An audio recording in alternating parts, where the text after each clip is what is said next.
Oh, you know what I love? Sports. I love sports. Sports. When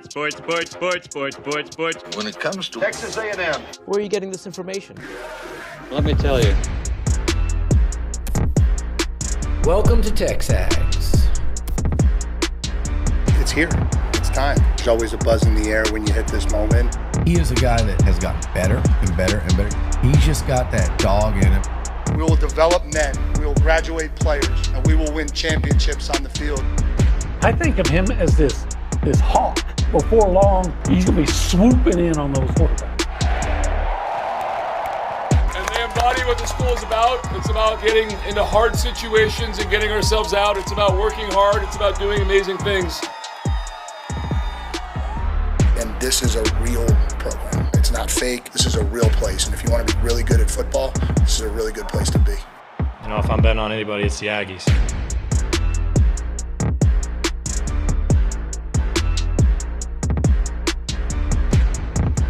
So, I think Saturday might have been the hottest day that I've been outside. Ever. Maybe ever. It was, and as the day went on, it got worse. So when we were at practice, at 10 to noon, roughly. Yeah. It was ridiculous. It just kept on getting more ridiculous. But good day to watch the Aggies practice. Yeah, they had a really good practice. It was crazy hot. I came away from that practice feeling like Marcel Reed had a really good practice. Mm-hmm. Even though there were some interceptions, not all thrown by him, but you actually want to see some good plays On both from ends. the defense too, right? Yeah. The more I watch, I don't ever want to be. You always want to take what you're seeing in a practice. You don't want to go overboard. I'm feeling really good about Ruben Owens at running back this year. He looks good. He looks really good. He had that one big run when I was there that looked beautiful. Just burst up there. Yeah, he looks like a guy that's ready to have just a breakout year. Yep. And you know who else does? Who's that? DJ Hicks. That I saw. I mean, he was a machine, wasn't he? He really was. Like he was just rolling through. And then when they broke away from like scrimmage type live action, and they were just breaking it down and working on pass rushes, just the two defensive or a defensive guy against an offensive guy or 2-2, and nobody could block him. He looked different, didn't he? Like he knows that this is it. Well, I mean, but he stood out so much to like it was like a man versus boys, right, kind of thing. He stood out. He looks like if this is any indication, again, take it all, it's practice, whatever. But if this is an indication of what his season's going to be, I'd said before, I think this guy, DJ Hicks, has the potential and the possibility to be A&M's best interior lineman, maybe since Justin Madubuike, and that's saying something. Yeah, but he's so explosive off the ball, and especially as a pass rusher, right? As a pass rusher, I mean, he had 3 or 4 sacks last year, and he was in a quote backup role because in that role, he just looks like a guy that might it might all come together. Is another team, a guy that you almost hesitate to say this because, you're going to say he's going to be like this guy. No, but maybe he'll have a similar emergence. Quentin Williams, when he was at Alabama for a couple of years, was he was just another guy. And then he had that last year where it all came together. It was his time, and he's been dominant ever since. Yeah. And maybe we're going to see a version of that with DJ Hicks. When I was watching DJ go, I just he just seems like he's playing on a different level. It's almost a different sport. And that's not a shot at the people he was going up against. He was just that explosive, that fast, that strong. I think I was with you when I was watching this drill, and they just couldn't stop him. Yeah, I saw one guy almost have him in a headlock trying to block him. Yeah. Another guy what we saw Saturday is what they saw from him in high school that made him I think, number 1 rated interior defensive lineman in the country. Just bring it to the field every Saturday. The other thing that I came away, there was a couple things. We'll get back to Marcel in a minute. Terry Bussey's also playing a different sport. He looked fantastic really on did. Saturday. There was one play, and it's not even the type of play that typically is going to go, oh my God, raise your eyebrows, because it wasn't a long gain or anything. It was like a 10-yard gain. But it was a comeback route. So he goes out, about 15 yards. Now he's coming back toward the quarterback, and he catches about a 10-yard pass. So right there, okay, nice. Except that he had a cornerback all over him. Yeah. It didn't matter that he was well covered, and his concentration was there to bring the ball in. And that's kind of a play where I look at and say, now, even in a practice, not everybody's going to make that play. Yeah. So, and then he had some long plays too. So he also had some jumped in the air, caught the ball, like only he could get to it kind of play. I believe it was a Craver-Reed connection early when they were doing 11v11. The long one, yeah. That was a beautiful play. He got behind, I think it was, oh gosh, I don't. It's funny, we laugh around here because I call people by their hometown instead of by their names because I forget names. Rogers. I was about to say Ravion LaGrange. Rogers, yeah.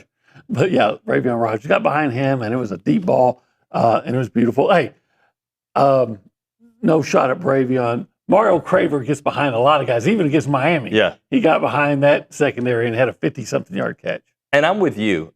Look, I don't know if what I'm watching translates to what in the regular season. Mm-hmm. I know what I saw.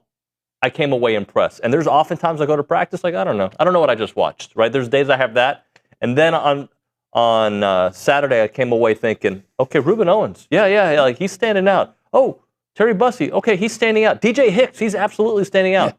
Yeah. There was it Jordan Lockhart who had a big play at one point? He did. He would have been because where they were on the field, it was a TFL, would have been a safety from where they were.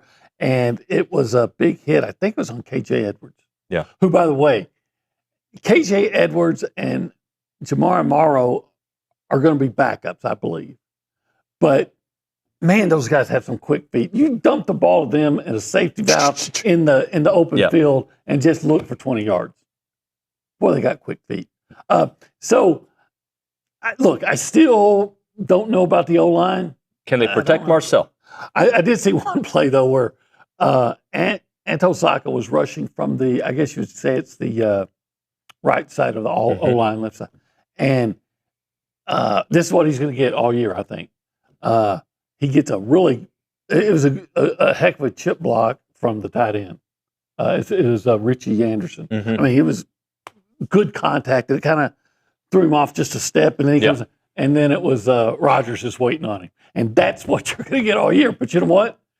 He was rushing from the right side. You know who was rushing on the left on that play? I would assume Marco Jones. It was Marco Jones. Yeah. So I figured, it's just too obvious to get those guys in a passing situation on the field at the same time. So I was glad to see they were doing it. Yeah.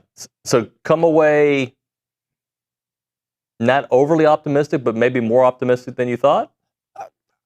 Or I've been pretty optimistic. Again, so much of my optimism is dependent on what I see from the O-line play. And I saw some good things, I saw some bad things, and that's not necessarily.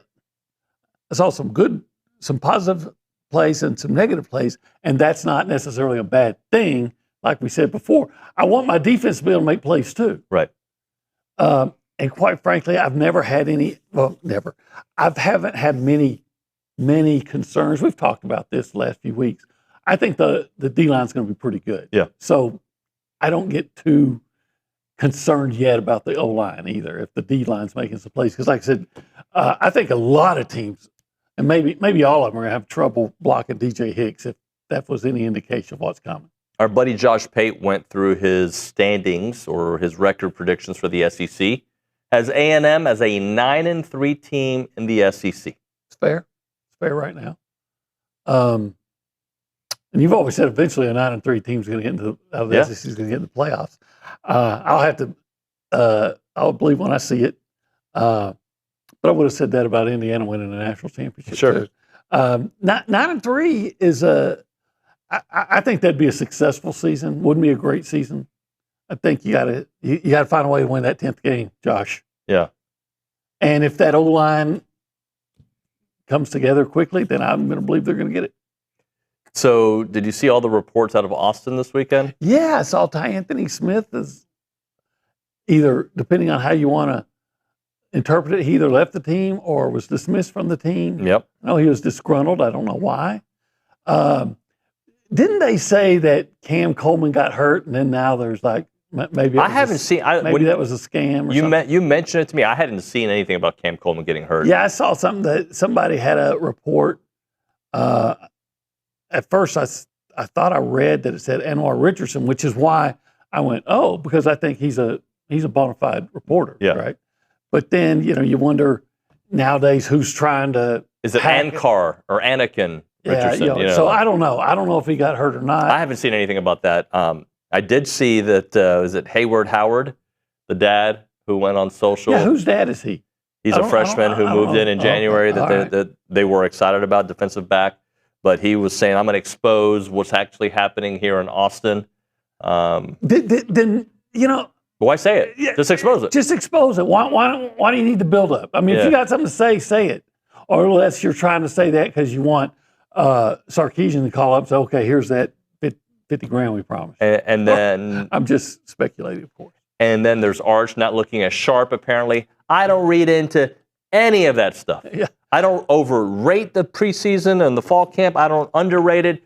It's just noise at this point. When I see things happen on the field, if we see Arch having a couple games where he struggles, we can revisit that topic. Just like A&M, Marcel doesn't throw any interceptions until this weekend. To me, what do we do during the regular season? That's when I'll start making my real evaluations. Again, practice. Plus, I'm not saying this is the case with Arch, but you've heard the idea that somebody's a gamer. Mm-hmm. Some guys look bad in practice. I'm not saying that, that's why I don't get too worked up about practice. If you see something good in practice, okay, great. Let's hope it translates. If you see something bad in practice, okay, let's hope it's not that way in a game. But where Arch is concerned, I saw the dude play the last 6 games, and I didn't think he was great, but I thought he was really good. He wasn't great against A&M. He had 1 touchdown pass when there was completely open a coverage bust. So give him credit for finding it. Yeah, because we've seen guys open before, and maybe quarterback doesn't see it, but he saw it. So give him credit for that. But mainly, he did his damage running the football in that game. But he got his team a win. Yeah. So I saw him play well down the stretch. So if you tell me he's looking bad in practice, so what? I've seen the guy play in actual games. Yeah. Hey, this is TexAgs Live. It's brought to you by David Gardner's Jewelers. In the what? Rollo Insurance Studio. Jason. Jackson. Keith. Morgan. Keith. Everybody. The boys. The boys, the girls, the women, the men, everybody. This hour has a name, too. The Go Hour. Wow, you said that with, authority. Yeah, there was some authority there. That's right. And the Go Hour is brought to you by the warehouse at CC Creations. Yeah. If you want to be a part of the conversation, 2 ways to do it. There's actually more than 2. There's 2 ways that we talk about. Yeah.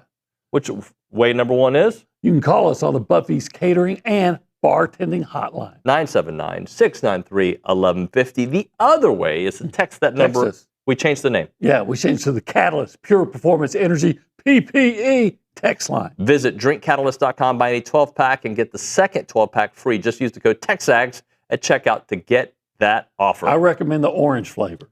You're more of an Orange Julius kind of guy? I like that orange flavor that they have. It's my favorite flavor. Let's go around the room. Yeah, let's do. Let's go left to right. We go behind the glass, and we have, through the television, Cade Bickham. Cade, good morning, buddy. Good morning, y'all. How are y'all both doing? What's up?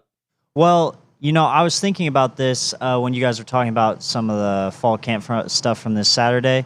You guys mentioned, and I believe I saw Billy mention as well in some of his notes, that Marcel threw a couple of interceptions during the scrimmage portion. But I think that you can think of that as also a positive, just to think about like what the secondary is doing, and they only got 3 last year, and they're getting them at practice. The secondary got 1. Yeah. Well, there you go. So just something, just a way to spin that in terms of thinking about the defense has to compete as well. This is like Bill O'Reilly. This is a no spin zone, though. There's no spinning going on here. I hope the defense gets more interceptions this year. I hope Marcel throws less interceptions. Yeah. Marcel had a pass to it was about I'd say it was a 20-yard gain. I'm not marking it. I'd say it was about a 20-yard gain to Isaiah Horton that I thought was one of the best passes I've seen all off season. Yeah. Right.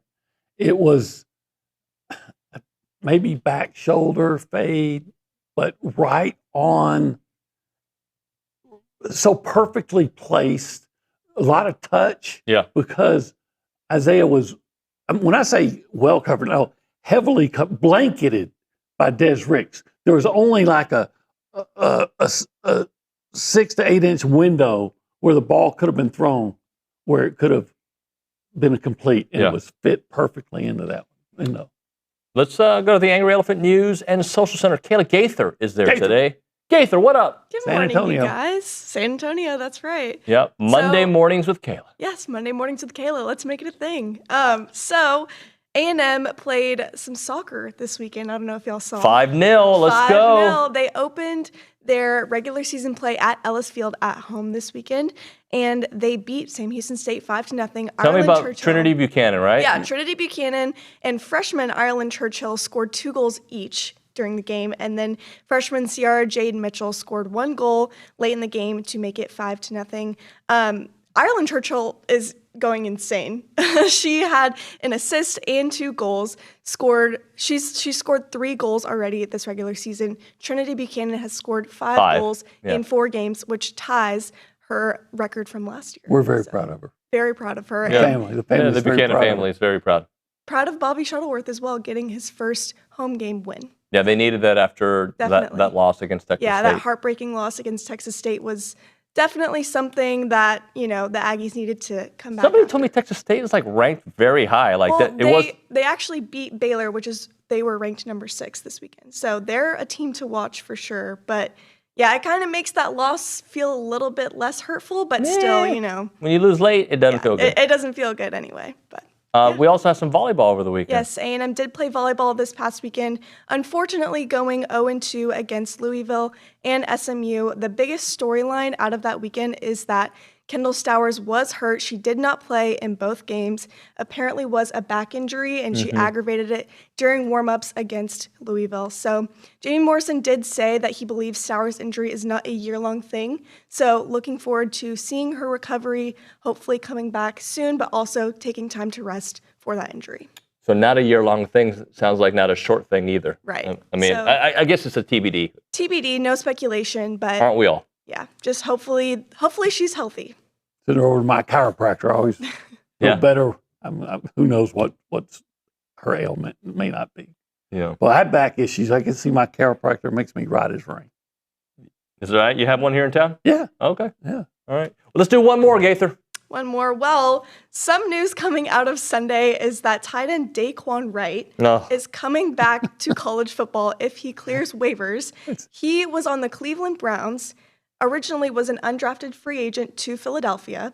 He got traded to the Browns and was on the roster and now is wanting to come back to college football. He would be the first actual NFL player to come back to college football off of a roster. Yeah, it's my understanding he actually played in a preseason game. He did play in a preseason game, and of course, I mean, maybe not of course, but he will go to LSU if he clears waivers. Of course. I was having a conversation with somebody who works in the college football world. And he's like, I don't understand why everybody's so mad. It's just better storylines. It's a better product. It's this and that. I go, my response to that is what about the kids that have, they didn't go in the portal because they were told that they were 1 or 2 on the depth chart. They're going to play. And the week before the season, now they drop back because you just added an NFL player to the roster. Yeah. Again, once you've signed a pro contract, that should be the end of it. That's what Dan Lanning says. Mm-hmm. I don't know why that's hard. Again, you find our system has really got so messed up because you can find a judge who is probably an elected judge, I'm assuming, and hey, I can curry favor with my constituents by, quote, helping the team. Yeah. It's interesting that all these guys are going to LSU. Yeah, isn't that right? Or potentially going to LSU. We're not inviting them to 1775. Oh, heck no. They don't get to go do that. No, they can stay home and eat a po' boy. Yeah, no. 1775 is designed to not only make you feel good and fill your stomach. It should be a reward. But for morally sounded humans. Yeah, it's a reward for excellent humans. And excellent humans who are being awarded for their excellence should have some excellent Texas barbecue. And it doesn't get any more excellent. It doesn't get excellent. Is that a word? I just made it one. Okay. And it's 1775, where they have that excellent succulent brisket. And the The pork ribs aren't just amazing; they're excellent. And of course, that excellent jalapeno cheese sausage. Love it. But there's more that's excellent, though. Excellent, tasty turkey. Yeah. And excellent pork. Yeah, but you rolled your eyes when you But said you know what? You know what's the excellency of the excellence? The king of the carb? Yeah. Queso mac and cheese. You got to have it. Got to get the queso mac and cheese. It is $17.75. The website, $17.75. TXBBQ.com. Call them up, 979-492-6241. It's $17.75. It's excellent.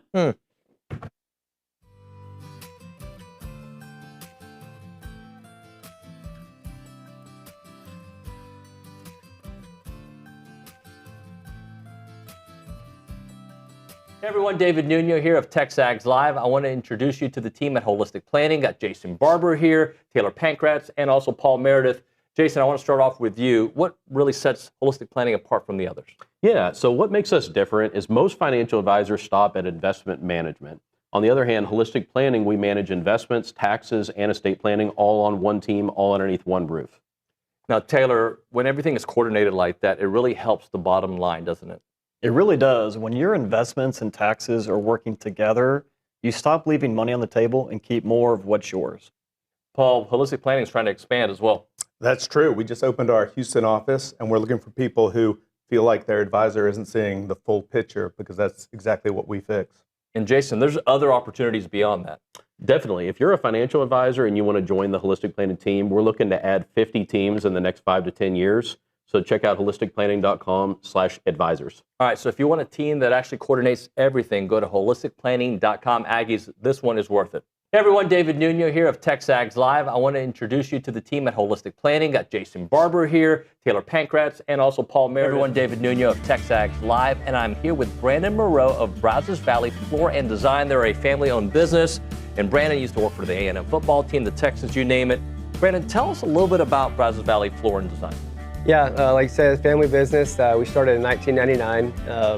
It was in a small feed store, and about 4 years later, my dad decided he wanted to grow the business and kind of focus on that. So we're in the location we are at now, and we have a large showroom with salespeople with designer experience, a lot of stocking power, and we catered a lot to residential builders, and we do a little commercial work as well.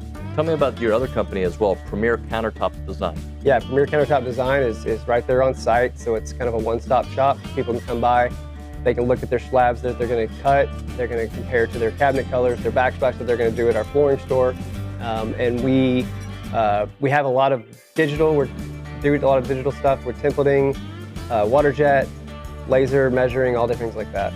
So tell me a little bit about what sets you guys apart from the rest of the competition. I think just being here in the community for 27 years in business, and our vendors that we have the relationships with, the pricing we can get because of how much we can buy in stock and things like that. And then as far as the countertop business, it's just the way we can be precise with what we do. All right, there you have it, guys. Check out the website, bbfloorandddesign.com and premiercountertopdesign.com.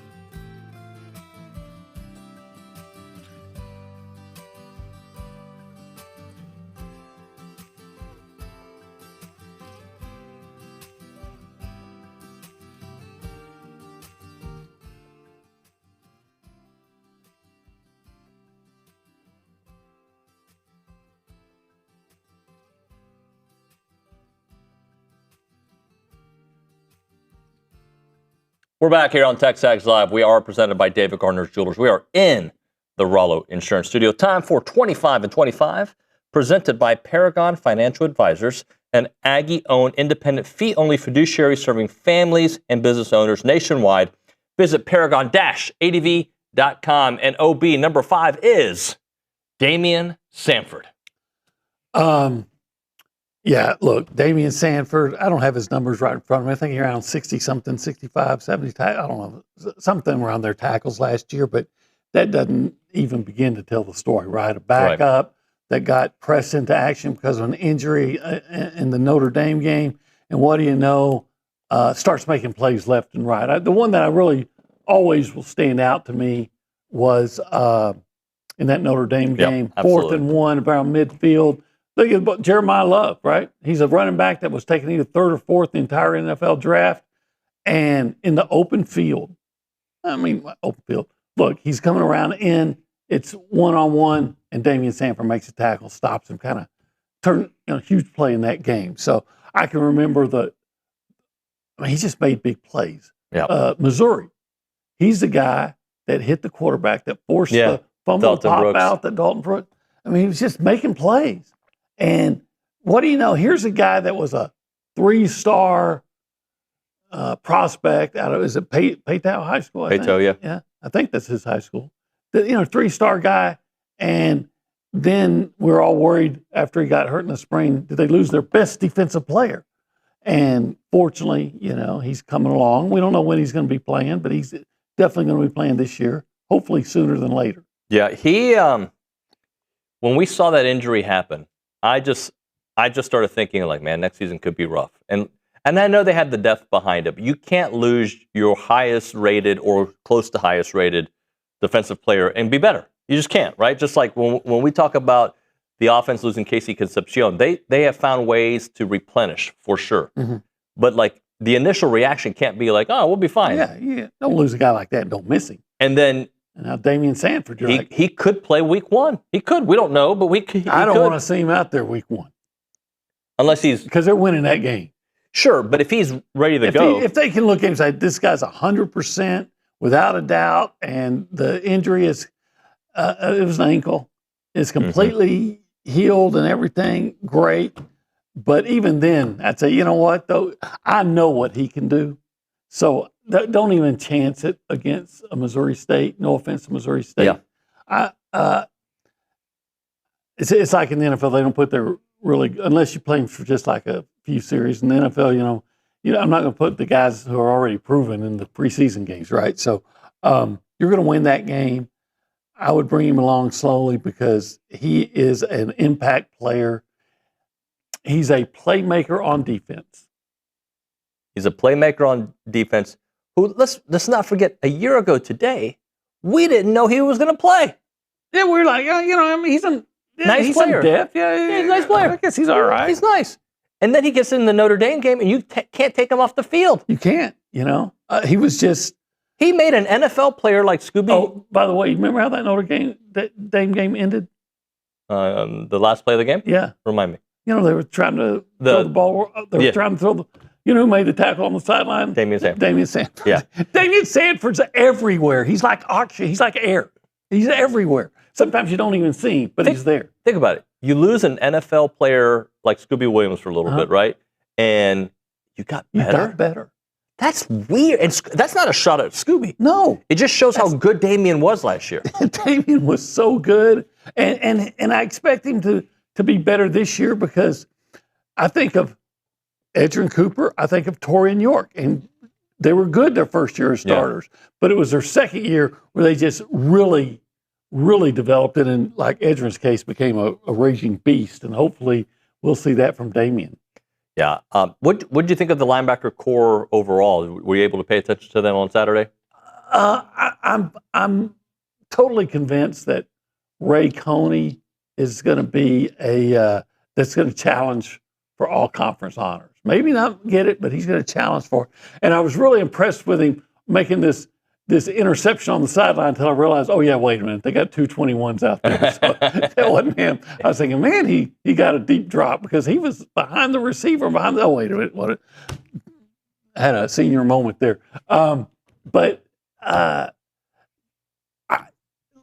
Lockhart is a big physical guy, and I'm just trying to.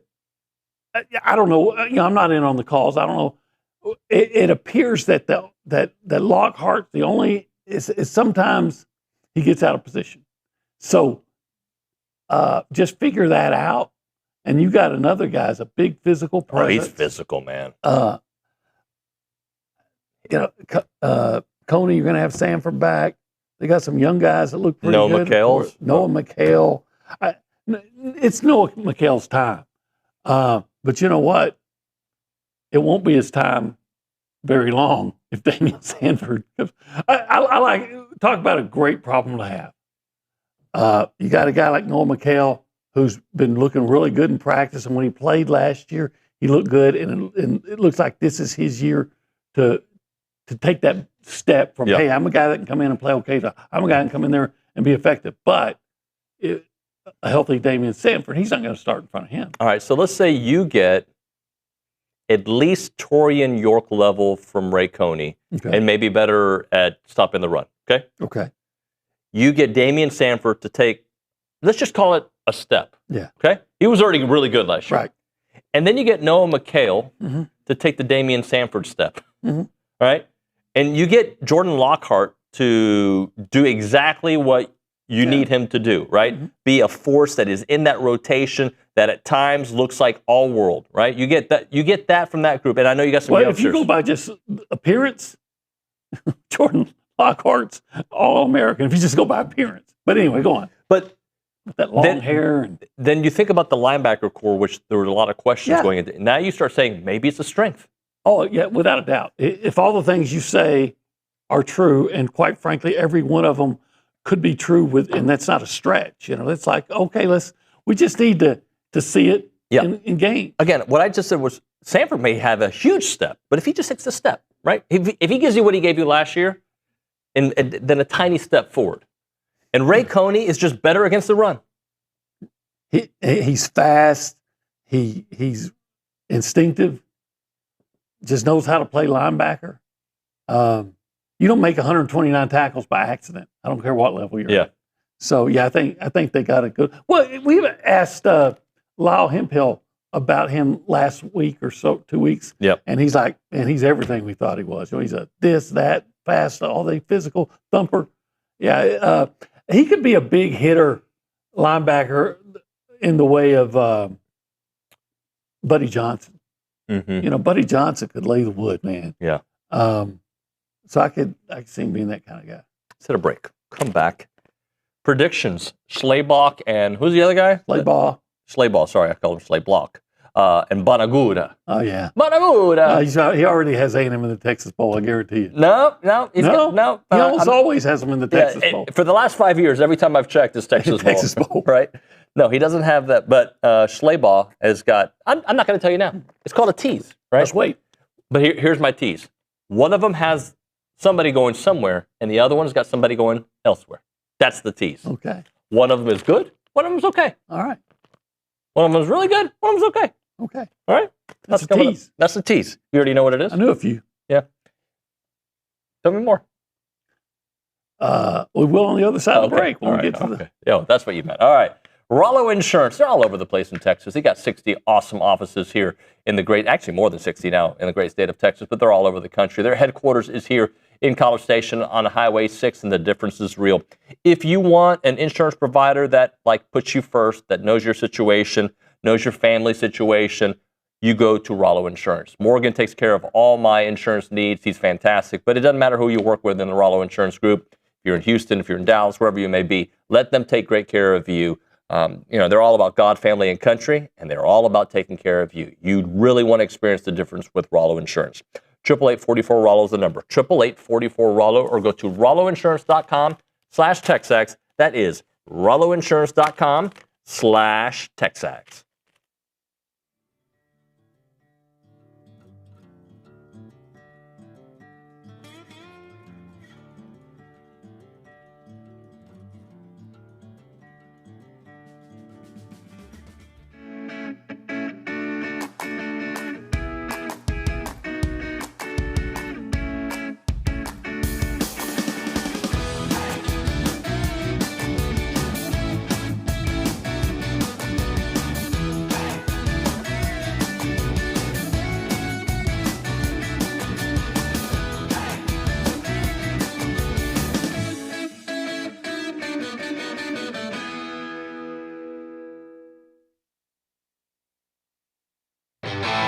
Relationships are built through shared experiences. A conversation before kickoff. a weekend with clients, time spent together. That's the idea behind Game Day Suites Aggieland. Private, individually owned spaces designed for hosting, gathering, and doing business in the heart of Aggieland. Just minutes from Kyle Field. Purpose-built for connection. Designed for Aggies.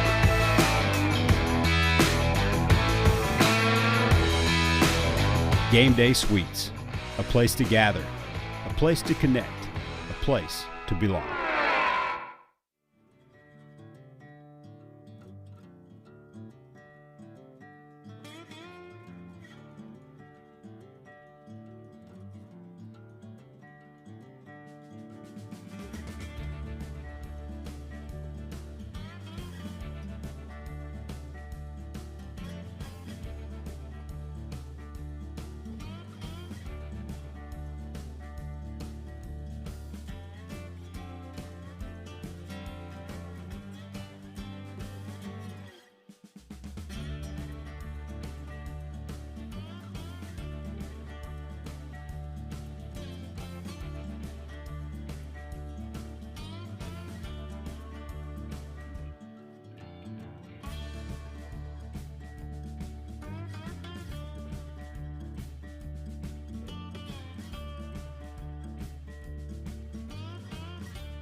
We're back here on TexAgs Live. We're presented by David Gardner's Jewelers. We're in the Rollo Insurance Studio. Over there, we call that area the Holistic Planning Cool Zone. It's not like making money. Oh, I like making money.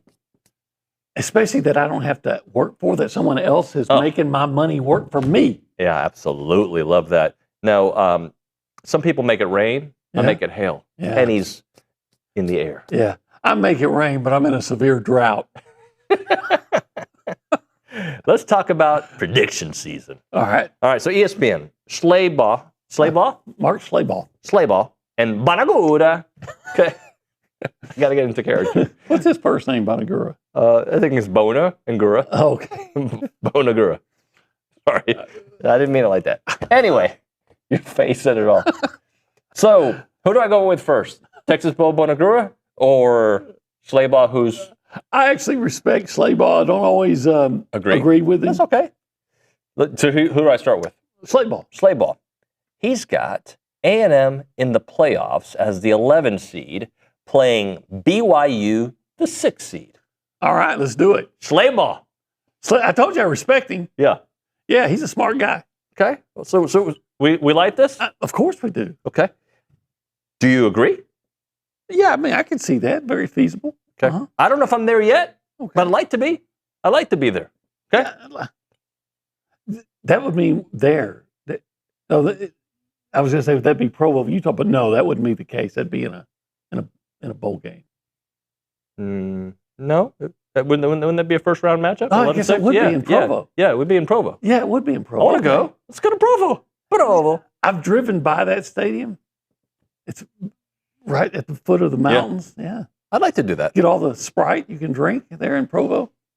Bonagura. Yeah. He's got Penn State versus Texas A&M. And somewhere in Florida? Tampa? In the Citrus Bowl. Orlando, Florida. Orlando?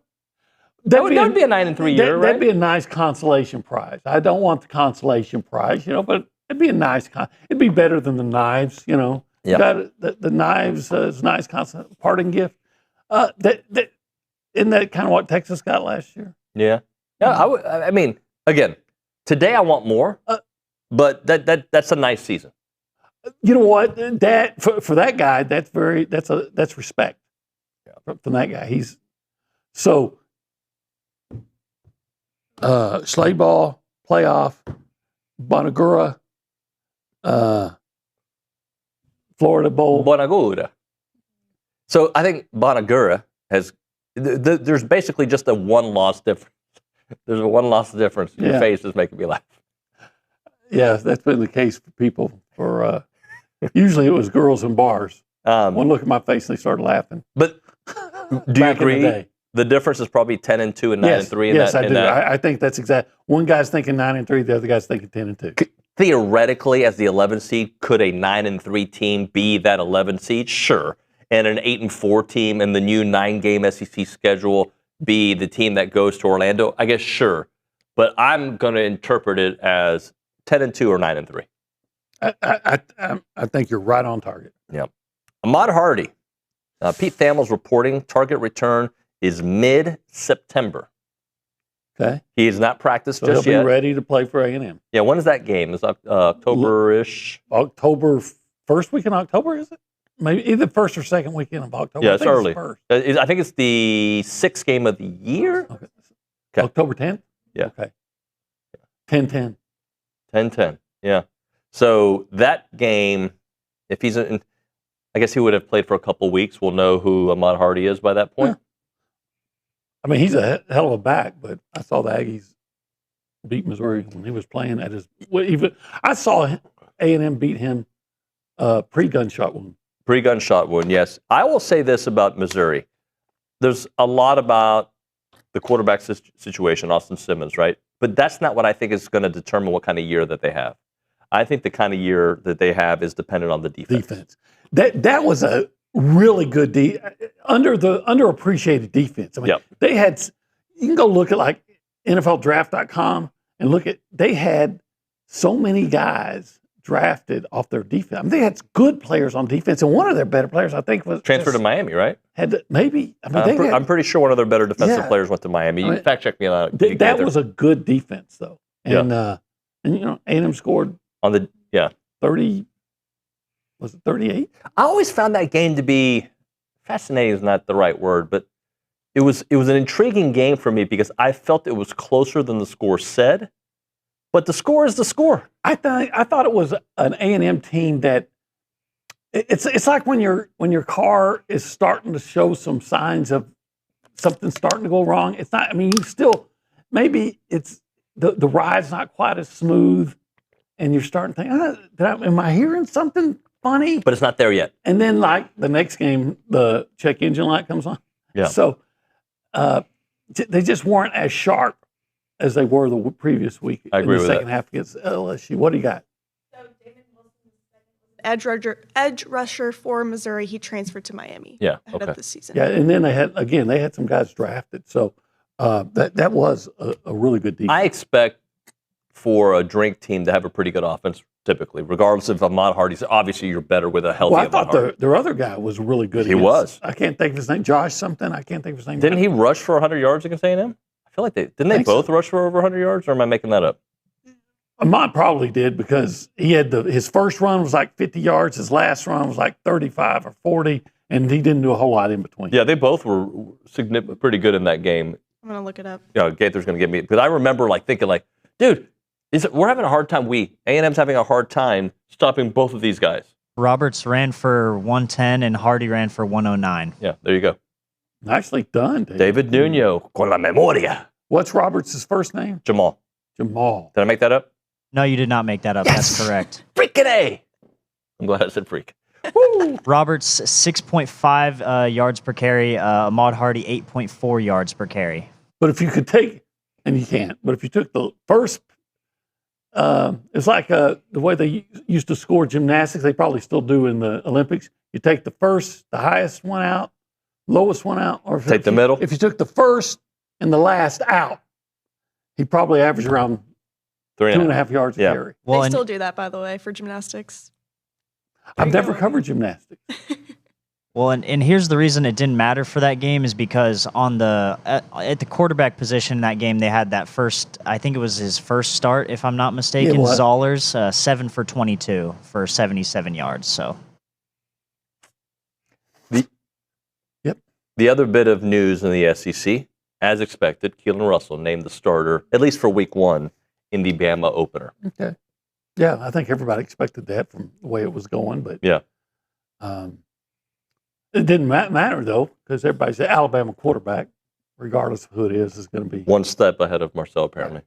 The interesting part about Alabama and Oklahoma, and I think A&M falls into this too, are teams that, like, they're getting a bump for being who they are, right? Okay. Oklahoma's getting a bump for who they are. Alabama, I think, gets a bump for who Alabama is.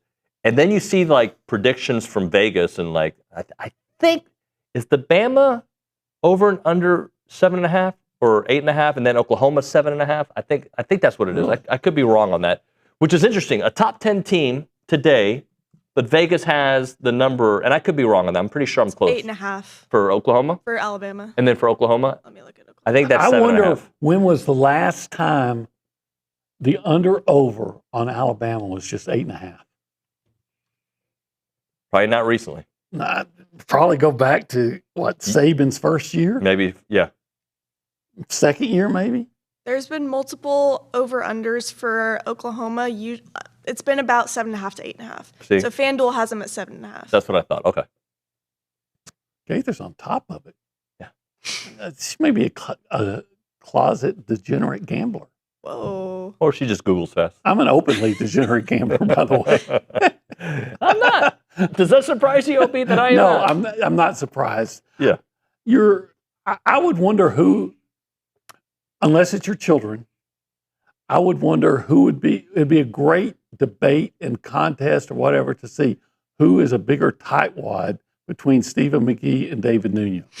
Financially?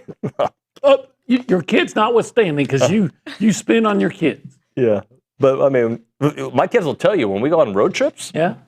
Dad, what are we going to do for lunch? Costco rotisserie chicken and blueberries. That's it. That's what we're having. Dad, again? Yes. Get used to it. $12.99. I've been out to eat with David when we're on expense account. So I've never seen David with his family at dinner. But I've got an idea that's like, kids, you're drinking water. Oh, yeah, that's a fact. That's a fact. What would they like? They would like water. With lemon? Is it extra? No. Yeah, bring them some lemon and here, put some sugar in there. Now you got lemonade. Yeah, there you go. You just save $4. But have you noticed even on the your clay's 16? Even on the company dime, I'm like, ooh, it's $2 more for that steak. I don't know. No, that's not true. Come on. No. If they're listening, just in case. Just in case. How much is that lobster bisque? I'll go heck with it. You know what? You want an appetizer? You get an appetizer. We all get an appetizer. Okay, wait, David, you have to pay for it. Everybody drinks water. I'm going to fake an injury, go to the restroom while everybody pays. A moment for Caldwell Country Chevrolet. Highway 21 in Caldwell, online at caldwellcountrychevrolet.com. If you're in the BCS, if you're anywhere near us, if you're listening to us, you owe it yourself to check out Caldwell Country Chevrolet. They have the best selection of vehicles, and they are always ready to deal on those vehicles. They're locally owned. They have an Aggie alumni team, and they want to roll out the red carpet for all of their customers. And remember, when you buy a vehicle there, it comes with that free oil change for life. That's real value that keeps paying you back year after year. That's thousands of dollars in savings. Stop selling for big city prices and high-pressure tactics. Come see the difference a hometown dealership makes. There's a lot that is full, and the team is ready to deal on all those vehicles. Remember, it's about a 15-minute drive, the edge of Bryan, to the beginnings of Caldwell. Short conversation away, but you'll see the difference when you step on the lot and do business with the good people at Caldwell Country Chevrolet. Highway 21 in Caldwell, online, caldwellcountrychevrolet.com.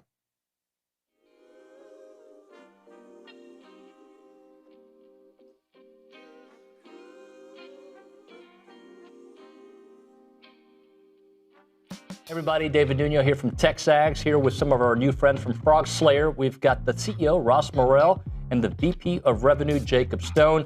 Ross, I want to start off with you. Who is Frog Slayer? What do you all do? Yeah, Frog Slayer is a custom software, AI and automation company. We're based here in College Station. We've got about 50 employees right here, almost all Aggies. We've been doing this since 2005, about 21 years. Really what we do is we partner with business owners of growing businesses, and our goal is to come in, help them actually realize the promise of technology in their company so they can create a company that is worth more than is tomorrow, that is today, and run a better business. Jacob, I do want to ask you, what's different about Frog Slayer's approach when it comes to AI? Yeah, absolutely. So we don't just do AI, we do AI right. And so what that means is we embed ourselves inside of our client's team, and we help them plan, build, and ship solutions that they can deploy to a production environment that anyone can use. All right, Ross, I've got to ask you, why the name Frog Slayer?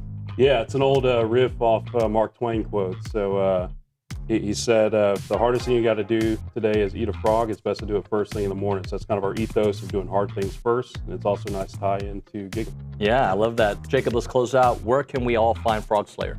Yes, you can find us online at frogslayer.com. All right, thank you very much to both of you, Ross and Jacob. Check out Frog Slayer.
Big fan of Ella Langley. Oh, I'm a huge fan. Yeah. You know what I like about it? Is that sounds like country music's supposed to sound. It does. It's not like pop with an accent. And sometimes they don't even have an accent. They just try to pass it off. Or some wussy guy's trying to, I can't make it in rock and roll, so I'm going to try to make it in country. No, I mean, it's just a good old country song. I agree with that. I agree. I love her. As Mr. Country Music of this establishment, I don't like the poppy country. Mm-hmm. Although Morgan Wallen is poppy, Yeah. I do like Morgan Wallen. So it kind of depends on, I think, the act. Yeah. Well, I think that shows the suits up in Nashville that people still like country music. Yeah. Freeman especially when it's sung by somebody like Ella Langley. Very intelligent. I root for her. Yeah, me too. Freeman on the YouTube page says, I'd like to know what Nuno's vice is. Does he get sweet tea instead of unsweet tea? No, I don't. No. I have many vices. Just oftentimes not when it comes to money and food. Yeah, I hate to say it, I don't even know what it is. I asked you that one time. I said, do you ever do anything wrong? Because I do something wrong like every day of my life. Every day. I have a little bit of a temper. Okay. Okay, I got that. Okay. Let's see what else. But if you don't act on it, then there's nothing wrong. Yeah, well, okay. Jesus turned over the tables. True. I placed extra bets at the table. Let's keep it going. I got plenty. Maybe not for radio, but I've got plenty of vices. How about that? Yeah. I drink a lot of coffee. And there it is. He drinks a lot of coffee. Yes, it's black, without any cream and sugar. But I have a lot of caffeine. Okay. That's a vice. Black coffee's a vice? Too much of it, sure. Yeah. Yeah, black coffee. That's your problem. Black coffee. I have many problems. That stuff we'll talk about. How about that? I think you know my problems, OB. All right, Gaither. Tell us something, anything but to take the attention off. She doesn't have any vices either. No, I know. I'm going to turn away from this conversation and I'm going to update y'all on some college football news. Yes. So Tennessee officially named their starting quarterback as Faison Brandon. Oh, that's official now. Yes, it is official. So you guys were talking about Keelan Russell. Now Faison Brandon is officially QB1 for Tennessee. Yeah, don't you think that by now everybody knows who their starting lineup is? I mean, we're 12 days from kickoff, right? Yeah. Shouldn't you? Maybe some kickoff in a few days. Some that's Thursday, this right? weekend. That's true. Do we have stuff starting Thursday? I'm going to check it out. Let's look at the schedule for college football. I know USC starts this weekend. There's several teams starting. Florida State. Florida State. This week. Yeah. First game is on Saturday. It's UNC versus TCU. Is that in stateside or where's that? Don't think it's That's the stateside. Dublin one. Dublin. Dublin, yes. Okay. Huh. Remember what TCU did to them last year? Yeah. Man. And now they're going to go all the way to let the Irish watch it again to get them revenge. Well, as you know, the NFL is going to go global. Maybe college football will continue to do Hey, this. you know who's supposed to be starting at quarterback for North Carolina? It was going to be Miles O'Neal, but then I heard he didn't win the starting he job. didn't win it? Yeah. Okay. Yeah. All right, we'll hit a break. O'Neal, you got to start him in Dublin. You got to start him in Dublin. He's OB. He'll be back tomorrow. We'll be back in a moment.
And we're back here on TexAgs Live. We are presented by David Gardner's Jewelers, Rollo Insurance Studios. So our next guest, Jason Phillips, played at TCU, played in the NFL. I was chatting with Brett Zwerneman on text over the weekend, and he's like, dude, you got to talk to Jason. He's got an awesome story. And Brent wrote his new book, The 2-Star Starter, The Mindset That Made Me. So let's go to the Bumpy's Catering and Bartending Hotline. Jason Phillips joining us to talk about the book, talk about some college football, get all into it. Jason, what's up, man? Welcome to the show. Yeah, no, I'm excited. I appreciate you guys having me on. I grew up watching A&M, so I'm excited to be a part of it. Well, let's talk a little bit about that because, there's an A&M angle to your story, but as a 2-star recruit, like, what were you thinking growing up? Like, how did you think that next step was going to happen? You know, I have my dad to thank for a lot of it, and that comes through the book. But every time I went to a camp, every time I saw the rankings, any of that, I wasn't impressed. I didn't see much of a difference in what they were doing and what I was doing. And one thing I did notice is about halfway through the camp, when they got a few good reps in, they would slide to the back and kind of just hang out. And I would take reps at every position, nonstop, go, go, go, go, go. And I realized when they would jump in, they would be lackadaisical. And it was just the more effort I put in, the more easily I could beat guys I shouldn't have been in the room with. And that's what helped me have a good career at TCU and then make it 5 years in the NFL was mastering those things that take no talent. I call them zero talent characteristics, but the foundation of every program is laid on those, accountability, effort, brotherhood, communication, whatever it is, and none of them take talent. And I think a lot of people get caught up in the stars, the rankings, and when am I going to get recruited and offered, instead of remembering what you're supposed to become when you play sports like football. How do you learn how to play with a team, a bunch of different people on a team, and working toward the same goal and owning your role, even if it's not the role you wanted. I think a lot of that's been lost, and I'm hoping the book can bring that back. How did the book come together? Like, was this something that was pitched to you? Did you pitch the idea? Kind of take me through that whole process. So when I got done playing, and I think every player can relate to this, you go through about a 2 or 3 year period where you're kind of wondering what to do next. You don't know, you're 30 years old, so do you go be an intern or do you try to start a business? But if you don't know business, what do you start?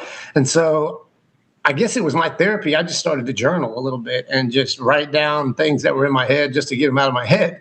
And just started writing about what I saw at different programs, at different teams, what made a good team good, what made a bad team bad, what made a team that was full of studs not win, and then what made a team that was full of guys that weren't great, high 5-star players, but they beat everybody they played.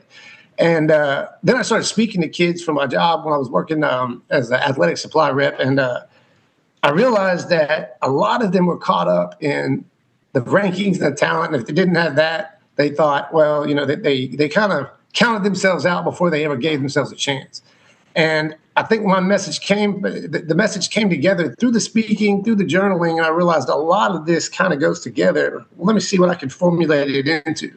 And I ended up just kind of taking the speeches, taking the journaling, and kind of mixing it together. And then Brent saved me by helping me put it all together as far as how it flowed through the book. Jason, so all right, you're growing up in Waller, right? And you're trying to figure out what's gonna happen. Who was recruiting you? TCU, obviously, but who else?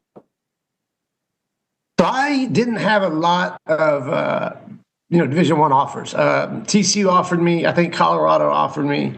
Nebraska offered me as a quarterback when I was a sophomore, but that was when they were still running the option.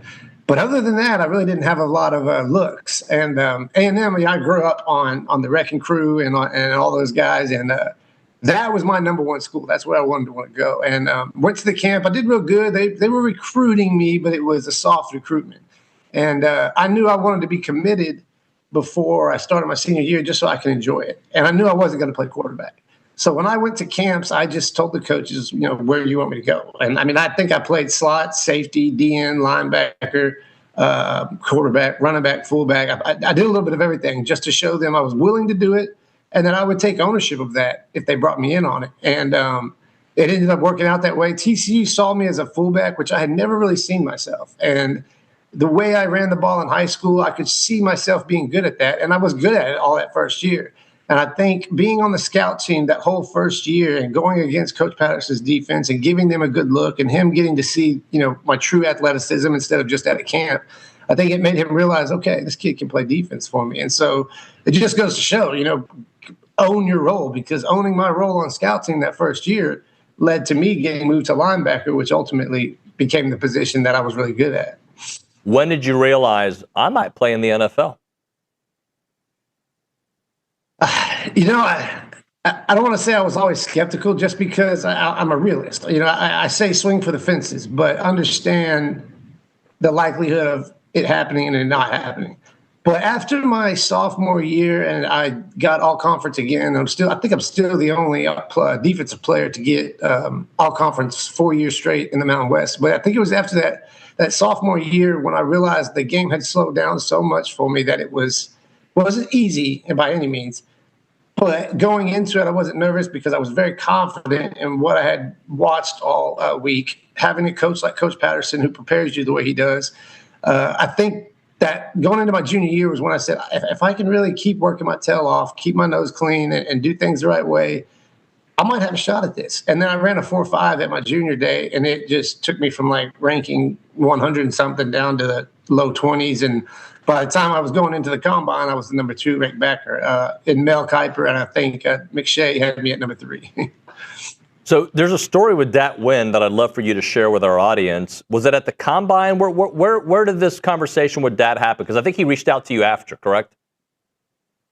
Yeah, so I went to the combine, the number 2 backer, and everything was going great. Ran a 4.5, I think. Weighed what I wanted to weigh, but was doing drills, shuffle, back pedal, shuffle, and just hit the turf wrong and blew my knee out. And at the time, Dat was a scout for the Cowboys, I believe, or he was the assistant linebacker coach. He was basically doing some stuff for him. And he was kind of scouting me the whole time, and he was awesome. He would call me and not really just talk to me about football. He would get to know me, and I think that's what made him probably really good at everything he does, is he takes those details a little further. But after I blew my knee out, I showed up at Pro Day, and every scout that had been calling me, talking to me, had lined up. 30 teams wanted me to come visit before the draft. That went down to 2 after I blew my knee out. But Dat was the one scout who called me and just really said he was sorry that it happened. It's football's a game. You get hurt 100% of the time.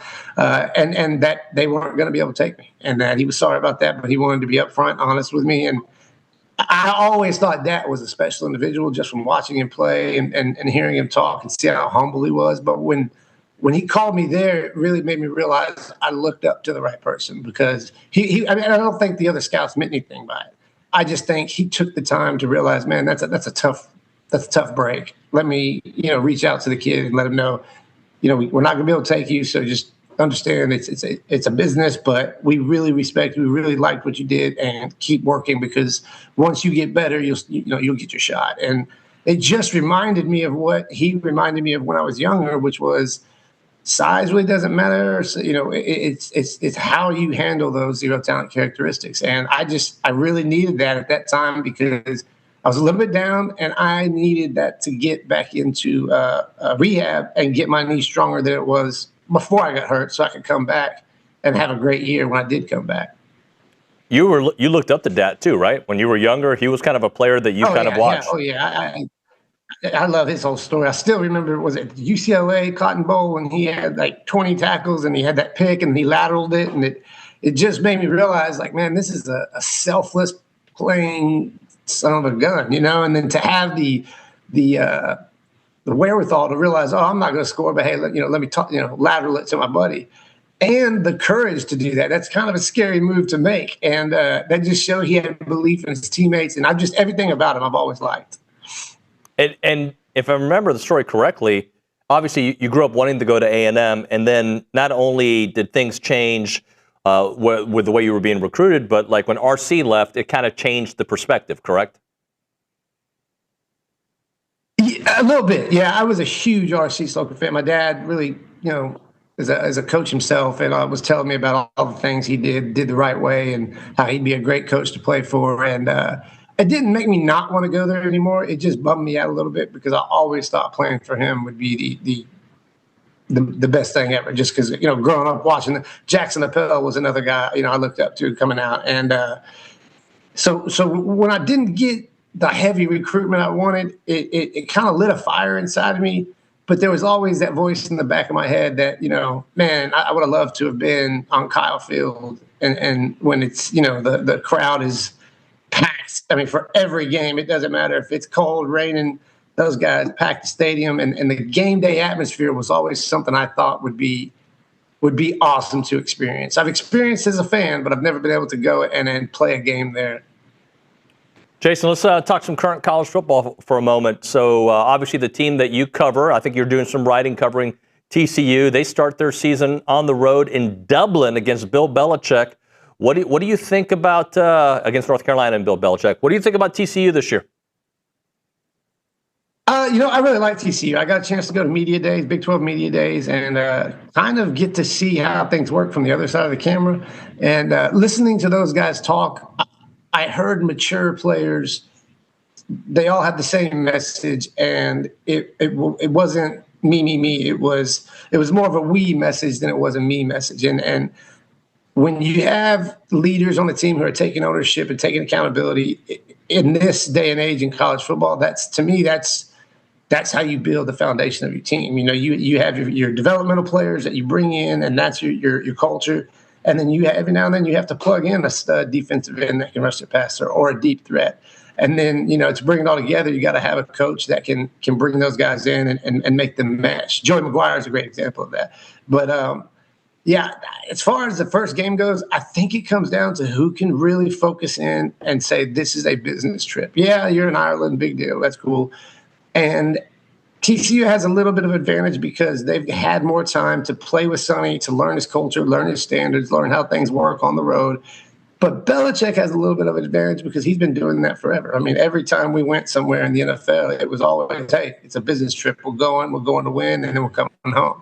And so I think the team that can focus in on the game quicker, understand it's a business trip, not let, outside influences change how they go about their walkthroughs and their last day of film and the little tweaks you have in the game, I think is the team that comes out on top. But I think we find out what kind of culture and standards North Carolina are going to have coming out of this. Because I think being the second year of a Bill Belichick team, first year, everybody thinks you put in the scheme, X's and O's, and it's not.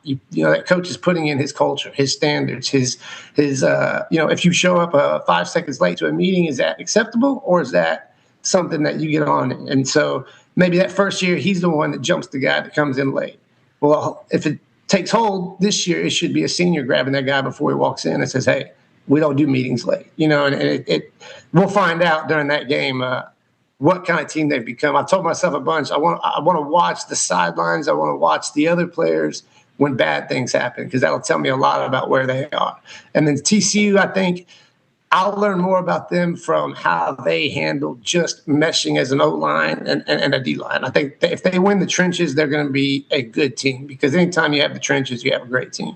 And with the new quarterback, I think you got to have an O-line that knows how to play well together. Jason, if you have a lot of respect and think RC was the man, I got to assume you have some similar vibes from what you've seen so far from Mike Elko. Just give me some thoughts on what Coach Elko is doing here at Texas A&M.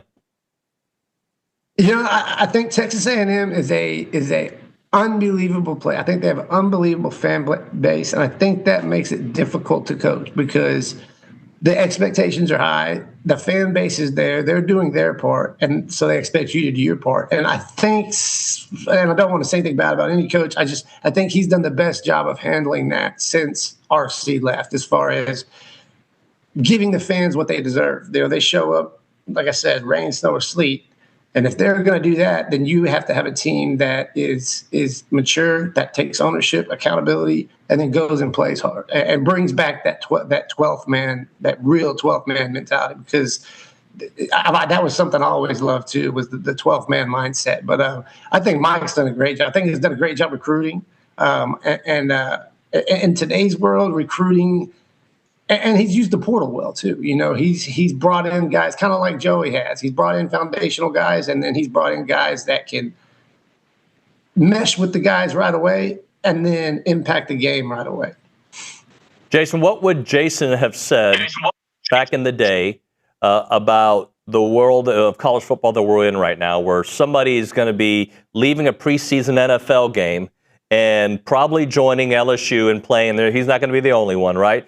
That there's guys making money from NIL. There's this transfer portal. What do you think Jason Phillips would have said back in the day, considering 2026 college football world? I don't think I would have had much to say because I think my dad would have told me what to say. But I am glad the kids are getting paid. I think they could have gone about it a little differently. But what would have happened to me, I can already tell you, is my dad would have taken the money, put it in a bank account, and given me $1,500, $2,000 a month, and put the rest in a savings account and told me I can have it when I graduate or when I get done playing. And I think that's a great way to go about it because I think college is a place where you learn to struggle and learn how to solve problems without a lot of resources. You learn to lean on your buddies. One thing I've noticed is a lot of guys aren't living together anymore. They're living by themselves. And that was my favorite part of playing college football was I lived with 2 offensive linemen and a defensive back. And when you have that kind of friendship and crossed offense, defense, seniors, freshmen, you eliminate cliques that show up on a team. And when you eliminate cliques on a team, when things go bad, you come together, you find a way to fight back. But when you have cliques on a team, when things go bad, they click up, point fingers, find ways to, put the blame on somebody. And when you live alone, I just don't know how you develop that bond. It would be hard for me to transfer when I was playing at TCU and I went to Thanksgiving dinner 2 years in a row at my buddy's house because he lived right down the road from Fort Worth.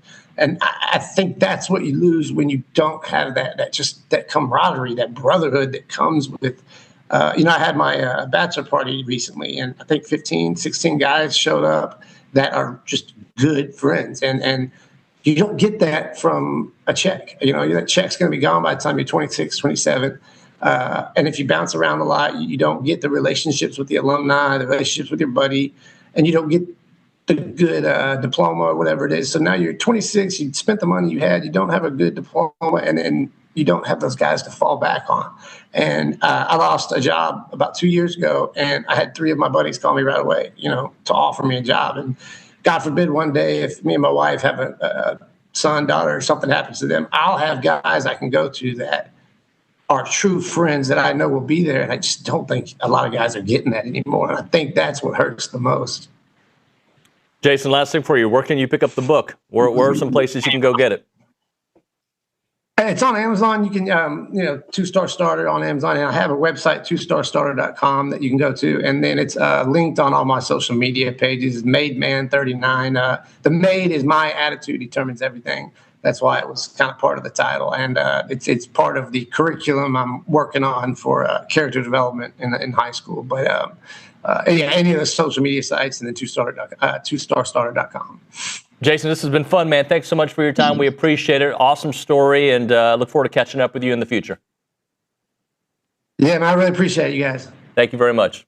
Good conversation there with Jason Phillips, 2-Star Starter. Brenton Zornerman wrote that with Jason. It was supposed to be awesome. I'm going to check it out. And, anything that Brent does is really good work. And Jason's got an awesome story. I really love the dat angle on that. We'll hit a break here. When we come back on TexAgs Live, we're just going to chit-chat with Kayla Gaither. We're going to find out what's up with her. If you're looking for real peace of mind when it comes to your money, check out Aggie-owned Paragon Financial Advisors. They are an independent fiduciary serving clients all across Texas. No sales pitches, no commissions, just honest financial planning and investment management. And what really sets them apart is the over 9 CFPs, the CFA and the CPA, all on staff. They take their credentials seriously, and they work tirelessly to help you build a future that you can feel good about. Go to paragon-adv.com or give them a call at 979-693-3907 to schedule your free consultation today. It is Paragon Financial Advisors. Integrity, expertise, and trust. Paragon Financial Advisors.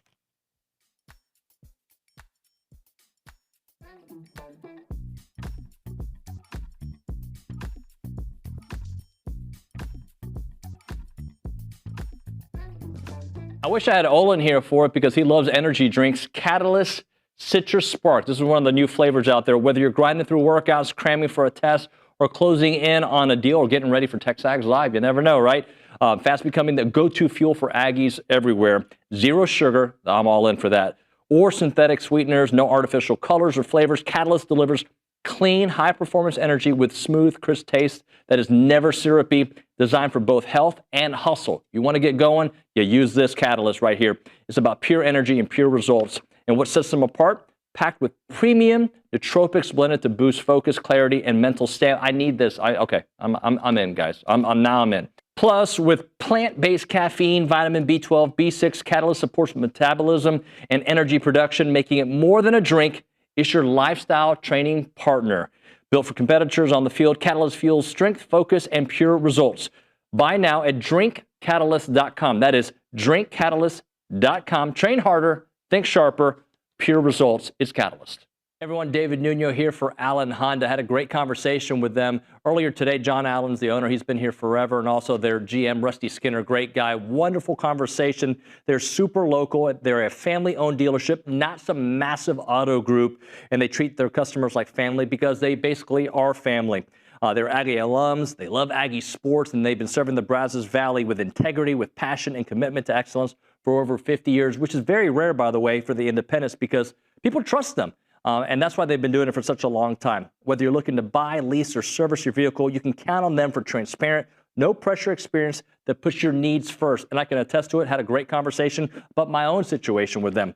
Their knowledgeable sales team will help you find the perfect Honda to fit your lifestyle, from fuel-efficient sedans to versatile SUVs. Leasing options are flexible and affordable, making it easy to drive the latest models with confidence. And when it comes to service, their certified technicians only use genuine Honda parts to keep your vehicle running at its best, whether it's routine maintenance for major repairs or whatever it may be.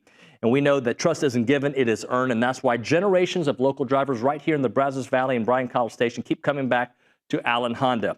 As part of the community with Aggie spirit in their hearts, they are here to make everyone's visit wonderful. So visit their showroom or their service lane and find friendly, efficient, and memorable situations when you go to Allen Honda. Come see why so many College Station and Bryan drivers choose Allen Honda for their automotive needs, and remember, gig 'em.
And we're back. It is TexAgs Live.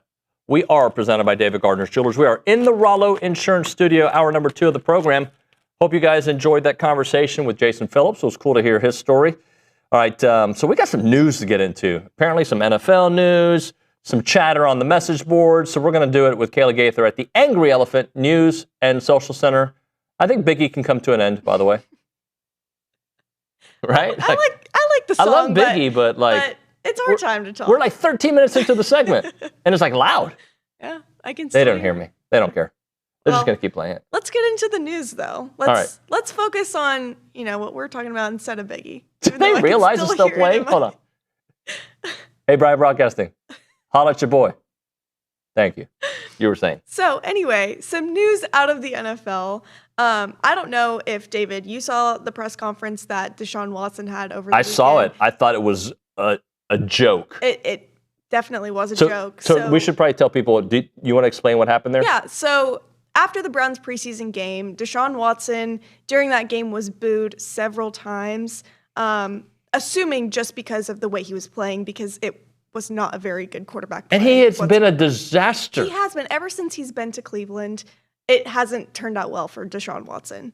So he had a press conference after the preseason game basically saying, it's personal. I feel like it's personal. Yeah. The Brown fan base is booing me because of personal reasons, issues, all of these things. And it wasn't a very good look on his end. A lot of people on Twitter, a lot of people He on didn't have a social good game, media- by the way. I think he had an interception. Yeah. He had a couple of 3 and outs. He didn't look He good. looked terrible. Let's just say it how it is. So this morning, some news out of Cleveland. The Browns have named Deshaun Watson their starting quarterback moving forward, even after everything that happened on Saturday. So, David, what are your thoughts? I thought they were going to cut him. I thought so too. I thought Shador Sanders was going to be QB1. By the way, I know that Shador catches strays too. Mhm. I don't know if you saw the difference in personalities. Yeah. During the preseason game, they interviewed him on the sidelines. Mhm. Big smile on his face, Mhm. just happy to play, happy about the fans. He was completely different than Deshaun fixing his earring the entire press conference. Man, that earring must be very hard to put on. It was the whole press conference just working on it, just turning it, and all the ear juice popping out of his ears. Ew. So you pictured it, didn't you? I did. Yeah, it smells and all that. Anyway, gross. So I got to cover Deshaun for a few years. His rookie year was a delight to cover. Really a delight to cover. Really nice young man. He was great. By his second year in the NFL, and I forget when his whole thing happened with the Texans. Was that 2020? So that must have been maybe his third year in the league. Mhm.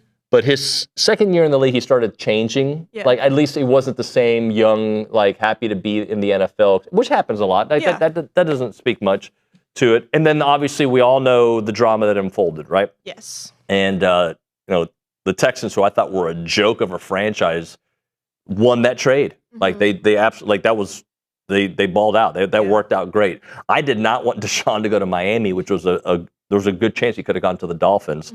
Because I thought that would be an instant winner. I was like, go to Cleveland where they always lose. Please, right? That's what I wanted. And it's been that. Never root for people to get hurt. When Michael Irvin got hurt and the Eagles fans were, clapping. That's not cool. I'm not saying that. But, buddy, you've been bad. You're overpaid. And let's not forget, people do hold what you do off the field. You're accountable for that on the field of public opinion.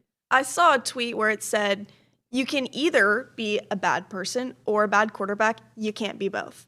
And I feel like Deshaun Watson, in the eyes of the Cleveland Brown fan base, has been both for them.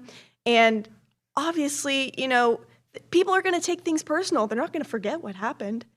So being booed on the field, you can't be a bad quarterback and have that reputation and expect the fan base to just be behind you. Yeah, I personally think that is a middle finger to the Browns fan base. 1,000%.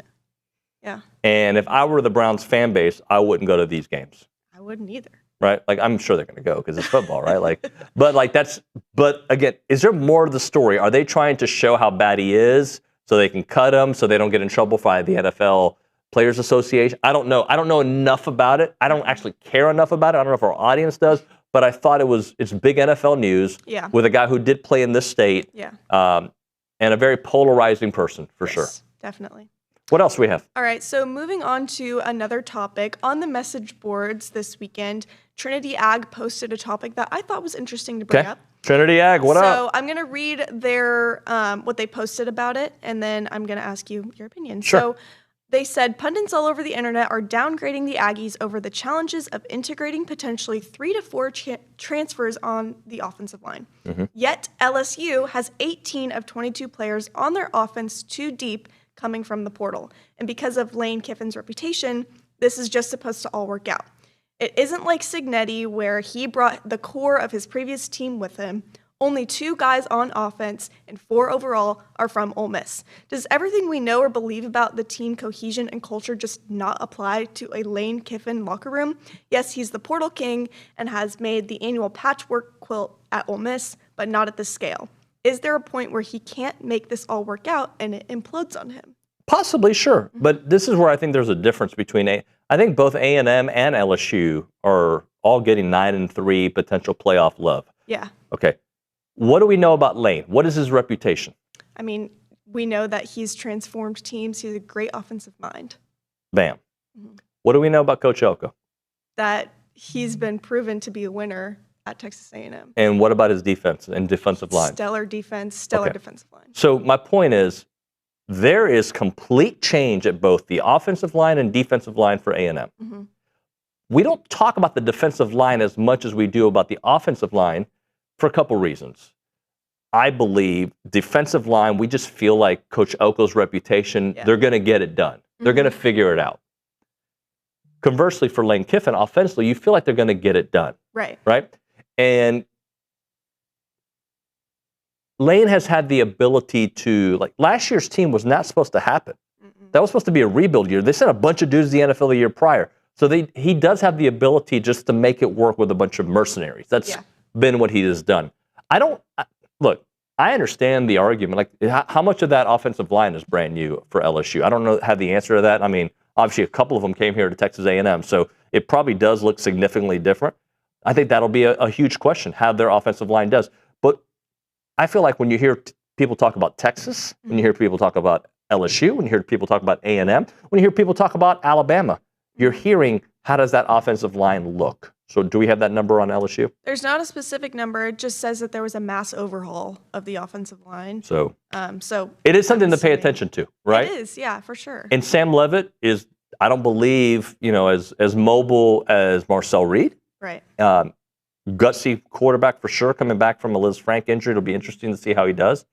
But I'm not going to look, guys, I know I get my feelings hurt from people's opinions sometimes, and I go on a rant on it on the show. But at the end of the day, everybody's just guessing. Yeah. You can't know until you know. Yeah. And Lane Kiffin's got a reputation. It is year one. Here's what worries me about LSU, or maybe excites me about LSU. Lane Kiffin cannot be that happy with his roster where he is considering bringing in so many new people from the NFL. Now, if Texas A&M had a bunch of guys that were potential NFL players wanting to come back, I don't know how they would handle it. I don't know. I could say they would never take these players. I don't know. They may feel the need to. But I do feel like when you feel really good about your roster, you got to be very careful what you bring into that roster from elsewhere. Yeah, I want to read. We talked about Dan Lanning's reaction to. Well, let's hold on to that because we do got Chad Withrow joining us here in about 3 minutes. So let's do that at 9:50. Sounds good. Keep that one on 9:50 because I do want to hear from what Dan, because I know he's been very adamant against what's happening. Definitely. When it comes to preserving your farm and your ranch's legacy, it's not about capturing pretty pictures. It's about capturing the essence of your land. And Heritage Films now has a product called Farm and Ranch Films that understands what really matters, transferring those values that you built your operation on to the future generations that will inherit it. And we all have a family story, a DNA to our family that should be passed on to the future generations.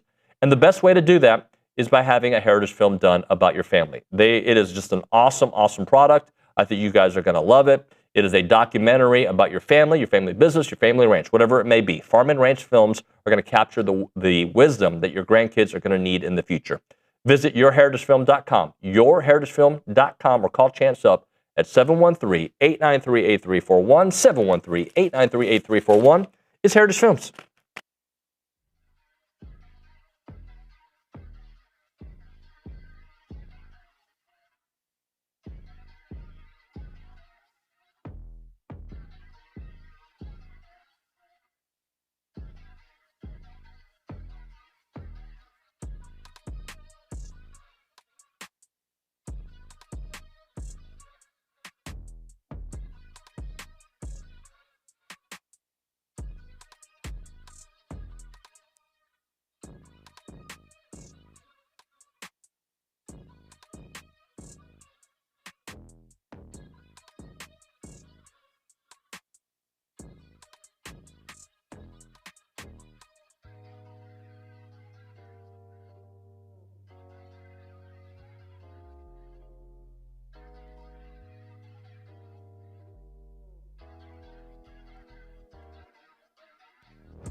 All right, we're back here on TexAgs Live. We are presented by David Gardner's Jewelers Rollo Insurance Studio. Our next guest, we had him on about a month ago when we were in Tampa, and he hinted at a future. And let's talk all about it and some college football. Chad Withrow joining us here from Hutton and Withrow on sportandstate.com. Chad, what's up, buddy? David, it's great to be on with you again, man. Yeah, it's good to have a future, too. You know, it's been a while since we've been really doing a show regularly, and it was great seeing you in Tampa and joining the show. But yeah, Sport and State with Clay Travis starting his next media venture, and me and Hutton are a part of the network. It's an exciting time, and the launch has gone great so far. So I appreciate you having me back on. It's always fun joining TexAgs. Of course, man. So, and I feel like you guys have picked up some really big-time talent. Talk a little bit about the group you're going to be surrounded by, and obviously, you know, you've been doing a show with Hutton forever, so you guys have had this chemistry. You guys are like brothers at this point. So talk to me about the group overall.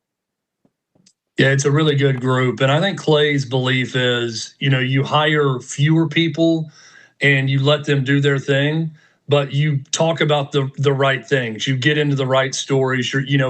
When everybody's kind of on the same page and pushing the same direction, it can be a lot of fun.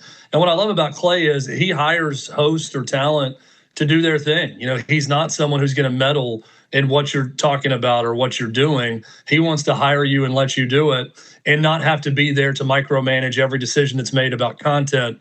So I love about that with Clay and working with him. But our lineup, I think, is a good one. It's me and Hutton in the morning, 7 a.m. to 9 a.m. Central Time for everyone there in the great state of Texas. Right after us, we've got 9 to 11 a.m. will be Next Round Live, which is a show out of Birmingham with Lance Taylor and Ryan Brown and Jim Dunaway. Then you'll have the Clay and Buck show from 11 to 2. Then Clay Travis will have his own sports show from 2 to 3 p.m. Central Time. And then you've got Kelly Stewart, Ariel Epstein, Joe Maneri with On Tilt, which is going to be a sports wagering show late in the afternoon. I know you saw Kelly and Ariel down in Tampa also with us at Sport and State before it was even officially Sport and State. But that's the show lineup. We're going to be on from 8 a.m. to 6 p.m. Eastern Time as this thing gets rolling, and it's exciting and fun, and definitely a good list of shows to start this thing off. Chad, I don't want to say that my values are for sale because they're not, but this current state of college sports, I'm in a weird position because I don't love NFL players coming back.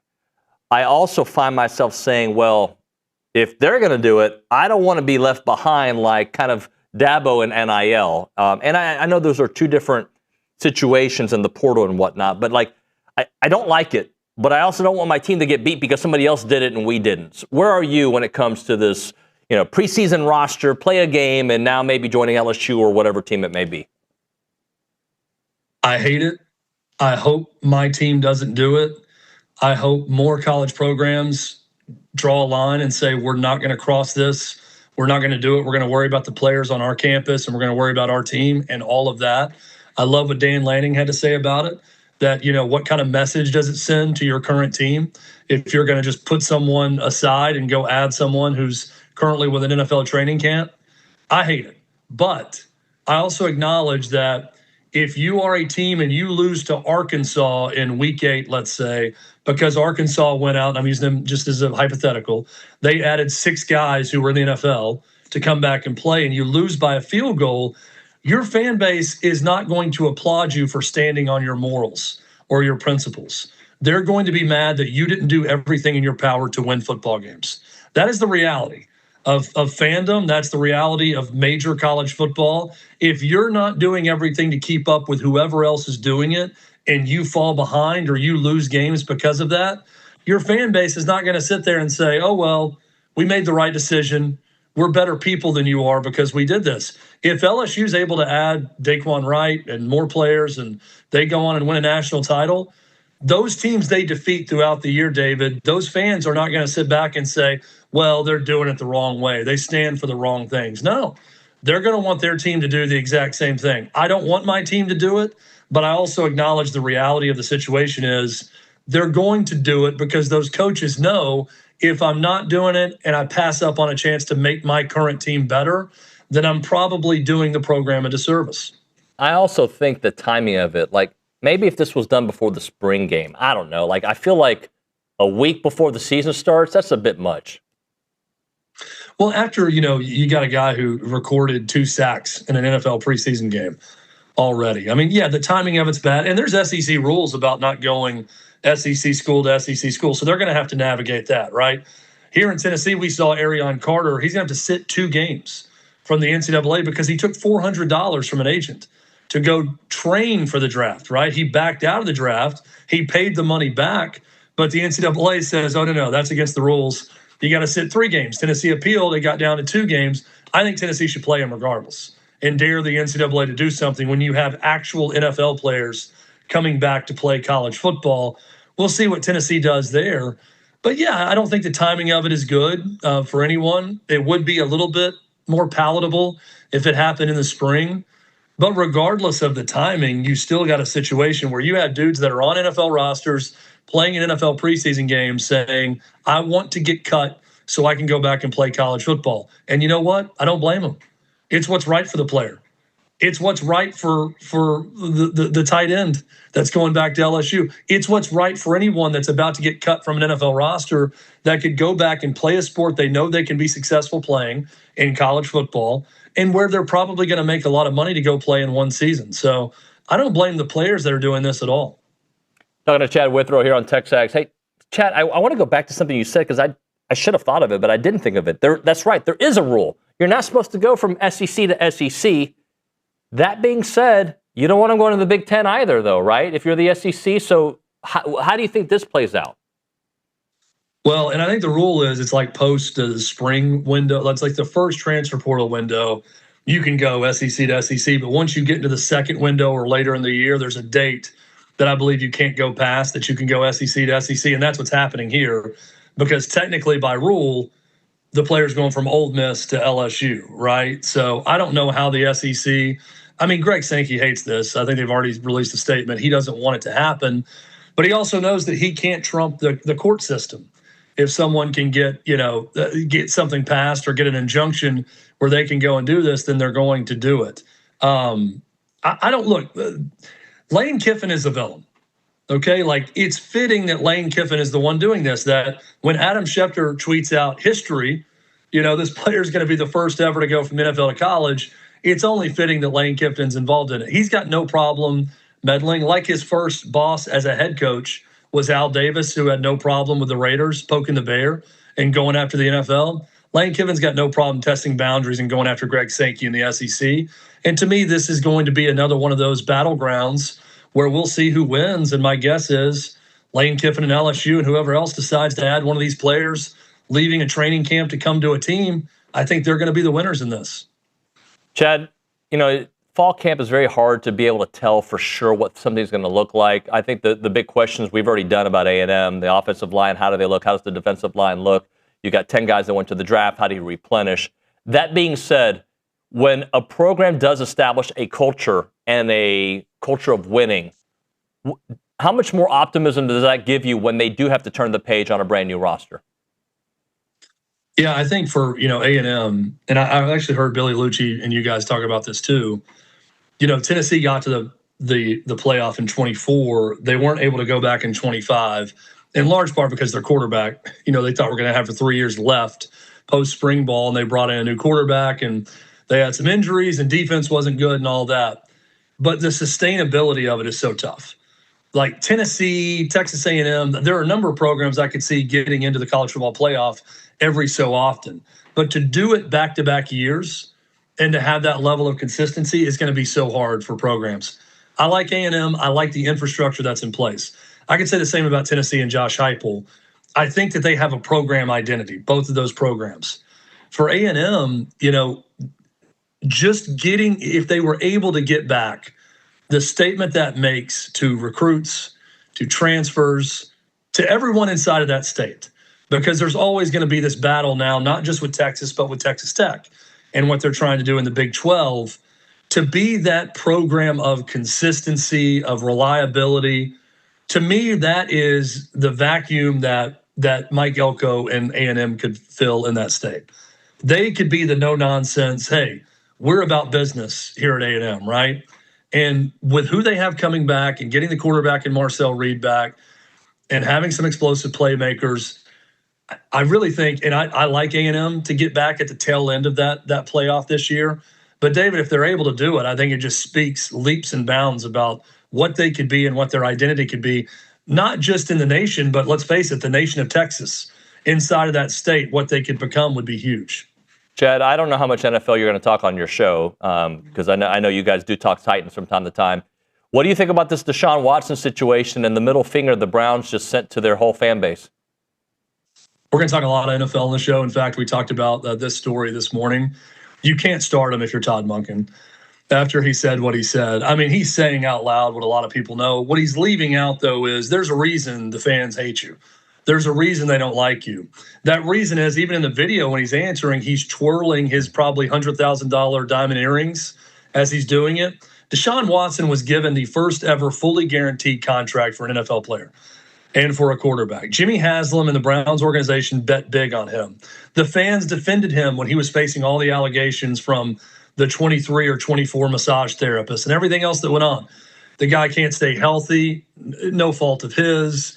But when you mix everything together, a starving fan base that all they want to do is win and they can't win, the fully guaranteed contract, the allegations, the injuries, everything else, it's this cocktail of disappointment from Browns fans that everybody can see and understand why they're booing him and why they feel that way.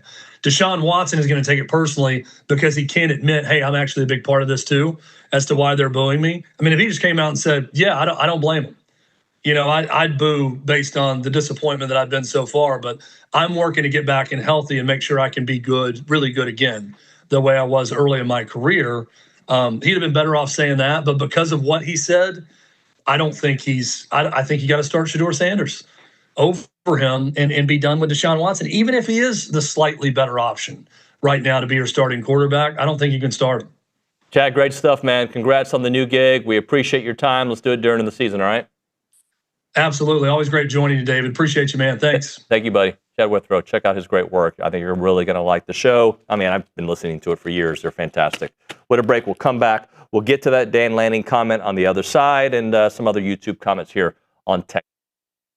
Now, though, let's talk about Guarantee Bank and Trust. They are really good, guys. When you want a local community bank, I mean, you should want it. And if you don't, then you're missing out because they built something real special here in the Brazos Valley and all across Texas. Their market president, Brandon Sears, is an Aggie in the community. 3 great locations around town.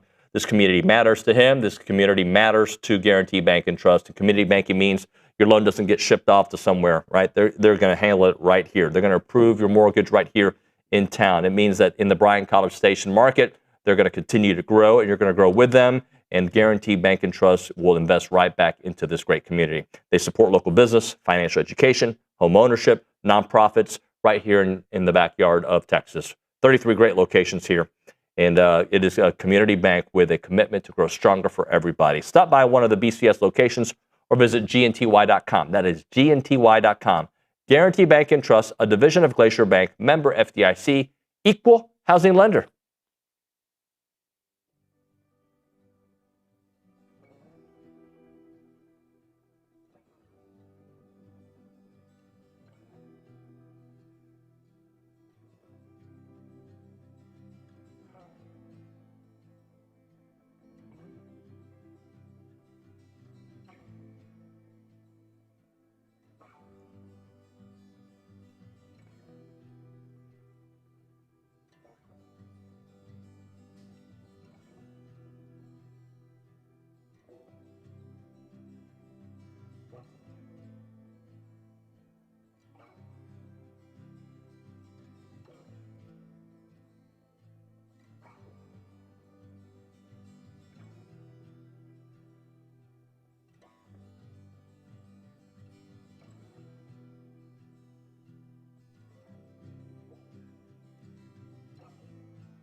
As a reminder, the final segment of the program is brought to you by Double Dave's. That is at 10:50. But right now, caller number 12, 979-693-1150.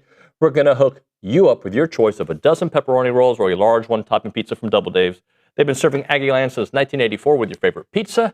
And, of course, those world-famous pepperoni rolls, reliable in-house delivery, bringing piping hot goodness straight to your door. Just click on doubledaves.com, and your favorites are on their way. Caleb Gaither, Angry Elephant News and Social Center. So I abruptly cut you off, and then you started blinking. What do you have well, tell us what Dan Lanning said. How about that? So this is in reaction to the Browns waiving Daquan Wright and possibly his return coming back to college football. So a reporter asked Dan Lanning in a press conference about the situation, and here's his quote. He said, "Most of us have built our roster, and you have a limited roster now. If you're inviting somebody back to your team, that means you're kicking someone else off your team. That's unfair to the players that have worked all summer and all spring to put themselves in position to be ready to work for a team." He goes on to say, "To let any of those players come back, fair or unfair to them, it's unfair to the sport and unfair to the players on current teams." That's, I think that's spot on. I think so too. It's weird though, like, again, when there's no rules, I'm going to be very honest. I don't want A&M to dip their toes in this water. Yeah. Right now. Yeah. Right? Not right now. That does not mean I won't change my mind based on what's happening around me, and I hope I don't change my mind, right? Mm-hmm. Like, but I think what Chad said in that last segment is really important. If the transfer portal says you can't go from SEC to SEC, right? That's what the transfer portal says. How is he allowed to sign with LSU? It doesn't make any sense. It really doesn't. Right? Like, it doesn't make sense in my mind. I just feel like somebody brought this up as well. Someone texted in the show and said, this was Tony in Lexington. He said, "It used to be the case that college underclassmen who declare for the NFL draft sign a statement that they renounce their remaining NCAA eligibility. I guess we need players to sign this form regardless of whether they're an underclassman." I do want to read this from Aaron Torres. Crazy true stat. Max Johnson has been in college football so long, he's played for Ed Orgeron in his last year at LSU, Jimbo Fisher in his last year at A&M, and Mac Brown in his last year at UNC. By the way, he was named the Georgia Southern starting quarterback, which I think I saw that. I would have predicted that as well. When we come back on TexAgs Live, Billy Liucci, commentary, fun stuff, mean stuff, you name it. That's next.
We got people on the YouTube page saying they fight people and win. What's wrong with you?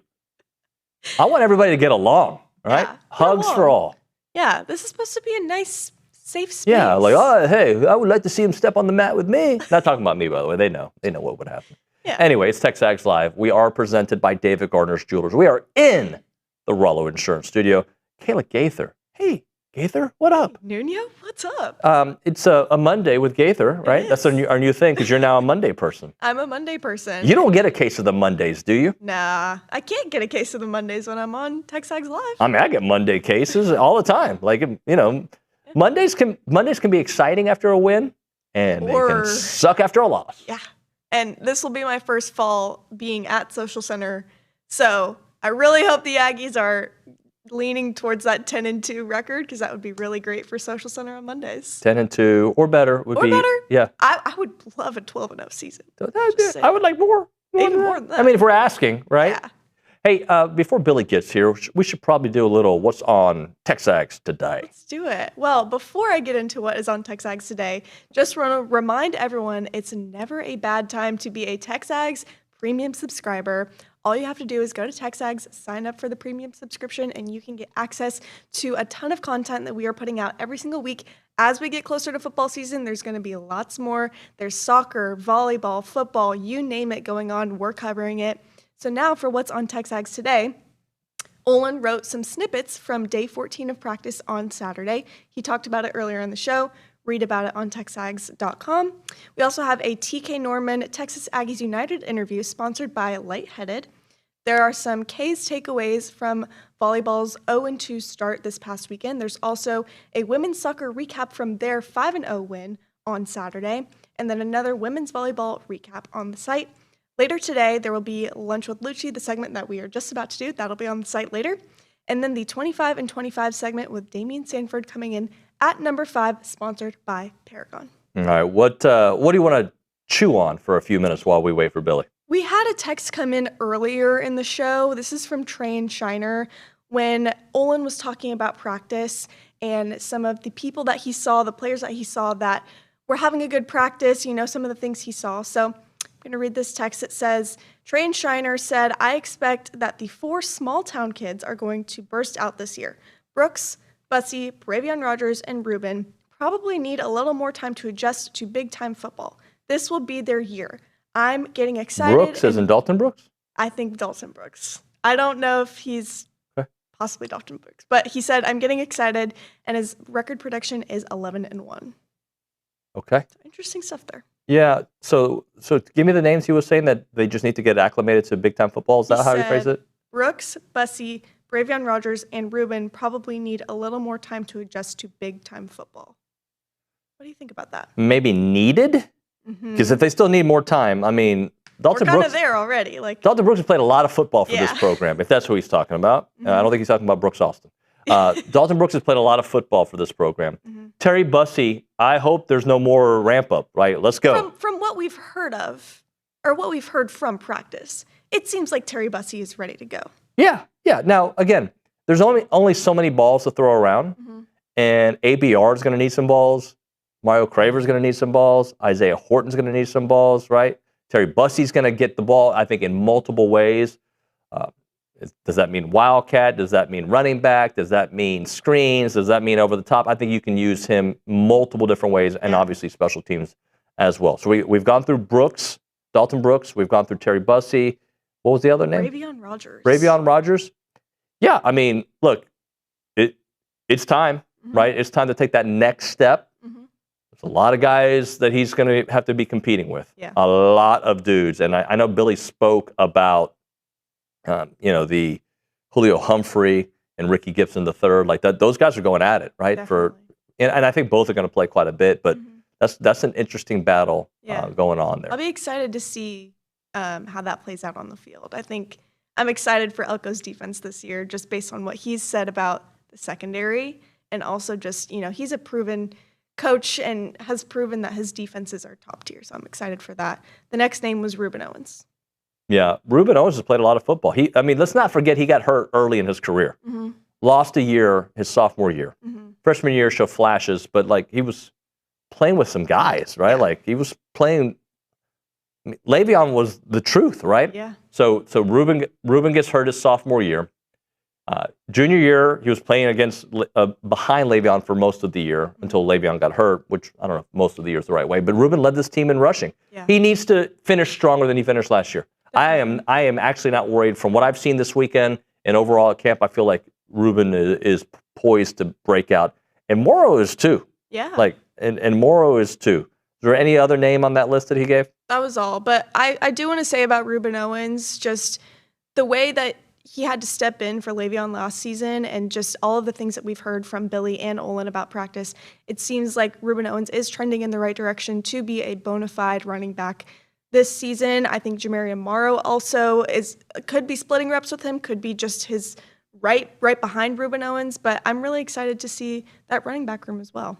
Bigelow on the YouTube page, who's coached for a long time, says Bussy never played receiver when he got here. If anything, that was holding him back. And also being healthy. 100%. Yeah. 100%. Yeah.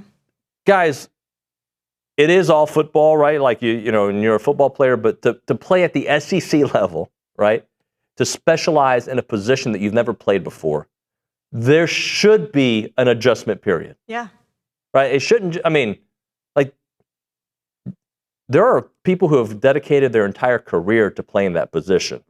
Bussy was playing quarterback. Bussy's played everything. He's played every position possible. The Swiss Army knife that he is, right? Like, I know that's not a Swiss Army knife. It's good for, dramatic effects. Right. That being said, I do believe that it takes time to feel very comfortable in a position when you take steps back because you get hurt and you can't continue to evolve in that position. Absolutely, there's a growth curve. And by the way, you don't need him to be Mario Craver. Right. We have a Mario Craver. You got Mario, you got Horton, you've got ABR who, again, we did that exercise earlier in the show with if Sanford is who Sanford was last year and maybe takes a step, and we went through the process, what if Noah McHale makes the leap that Sanford made last year? Okay, we'll go to commercial here. Sam, you could say the same thing about Terry Bussey, right? Like if Bussey makes the kind of jump that ABR made last year, and ABR just takes a step, yeah, and you already know what you get with Horton and Craver, watch out. All right, we'll hit a break. When we come back on TexAgs Live, Billy Liucci will be here. Right now, Milliken Reserve, they are a farm-to-table community in College Station. They got homes, they got trails, they got farms, they got wide open spaces. And they have a mission to build a healthy community around nature. 2,600 acres of open space. They got 30 miles of trails. They've got awesome homes. And homeowners at Milliken Reserve share a legacy of conservation, which means generation after generation, you're coming back to that pristine countryside place, a place that really endures those resources, and you can come together to relax and reflect and explore and discover the awesome neighborhoods there. The Creek, homes on 10-plus acre wooded estates. You've got the Hollow in a private and gated village, and the meadows that are responsive to their natural surroundings. Learn more at millikenreserve.com. That website again, millikenreserve.com.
We're back here on TexAgs Live. We are presented by David Gardner's Jewelers. We are in the Rollo Insurance Studio, hour number 3 of the program, Lunch with Liucci, as Billy Liucci, the executive editor and co-owner of TexAgs, is here in studio.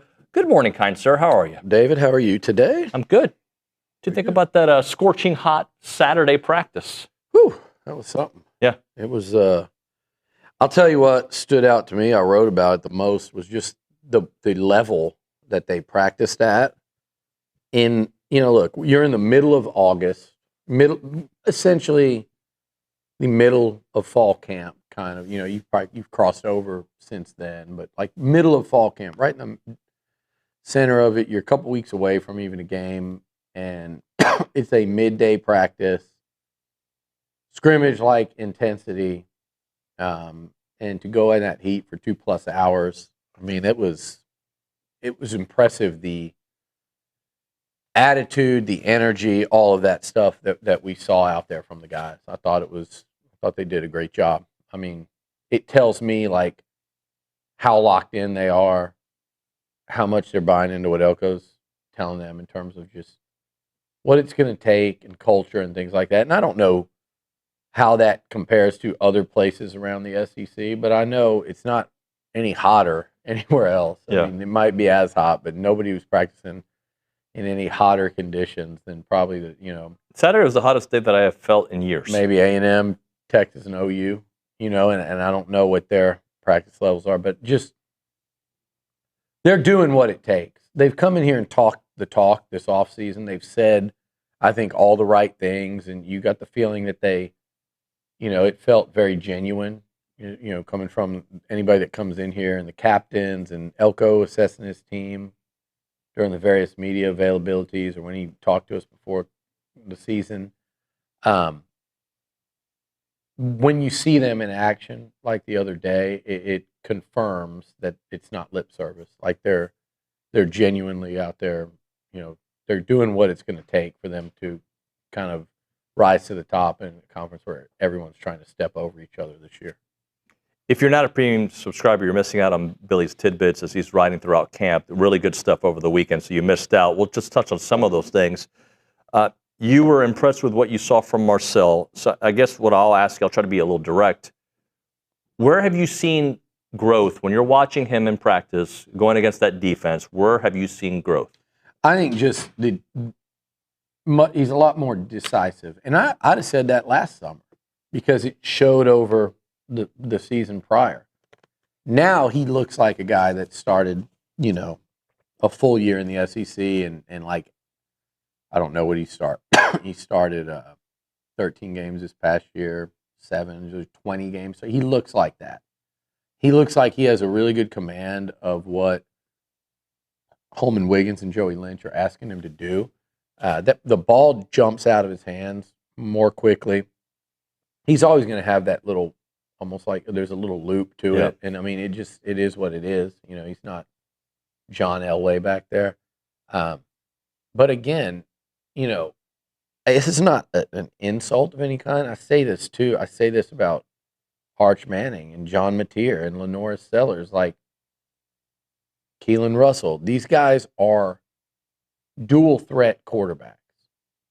It's just what they are. And like the old school days, we would call them dual threat quarterbacks and pocket passers. Mm-hmm. You don't need to make Marcel a pocket passer. He will throw a lot from the pocket this year, but he's dual threat. So you take advantage of that.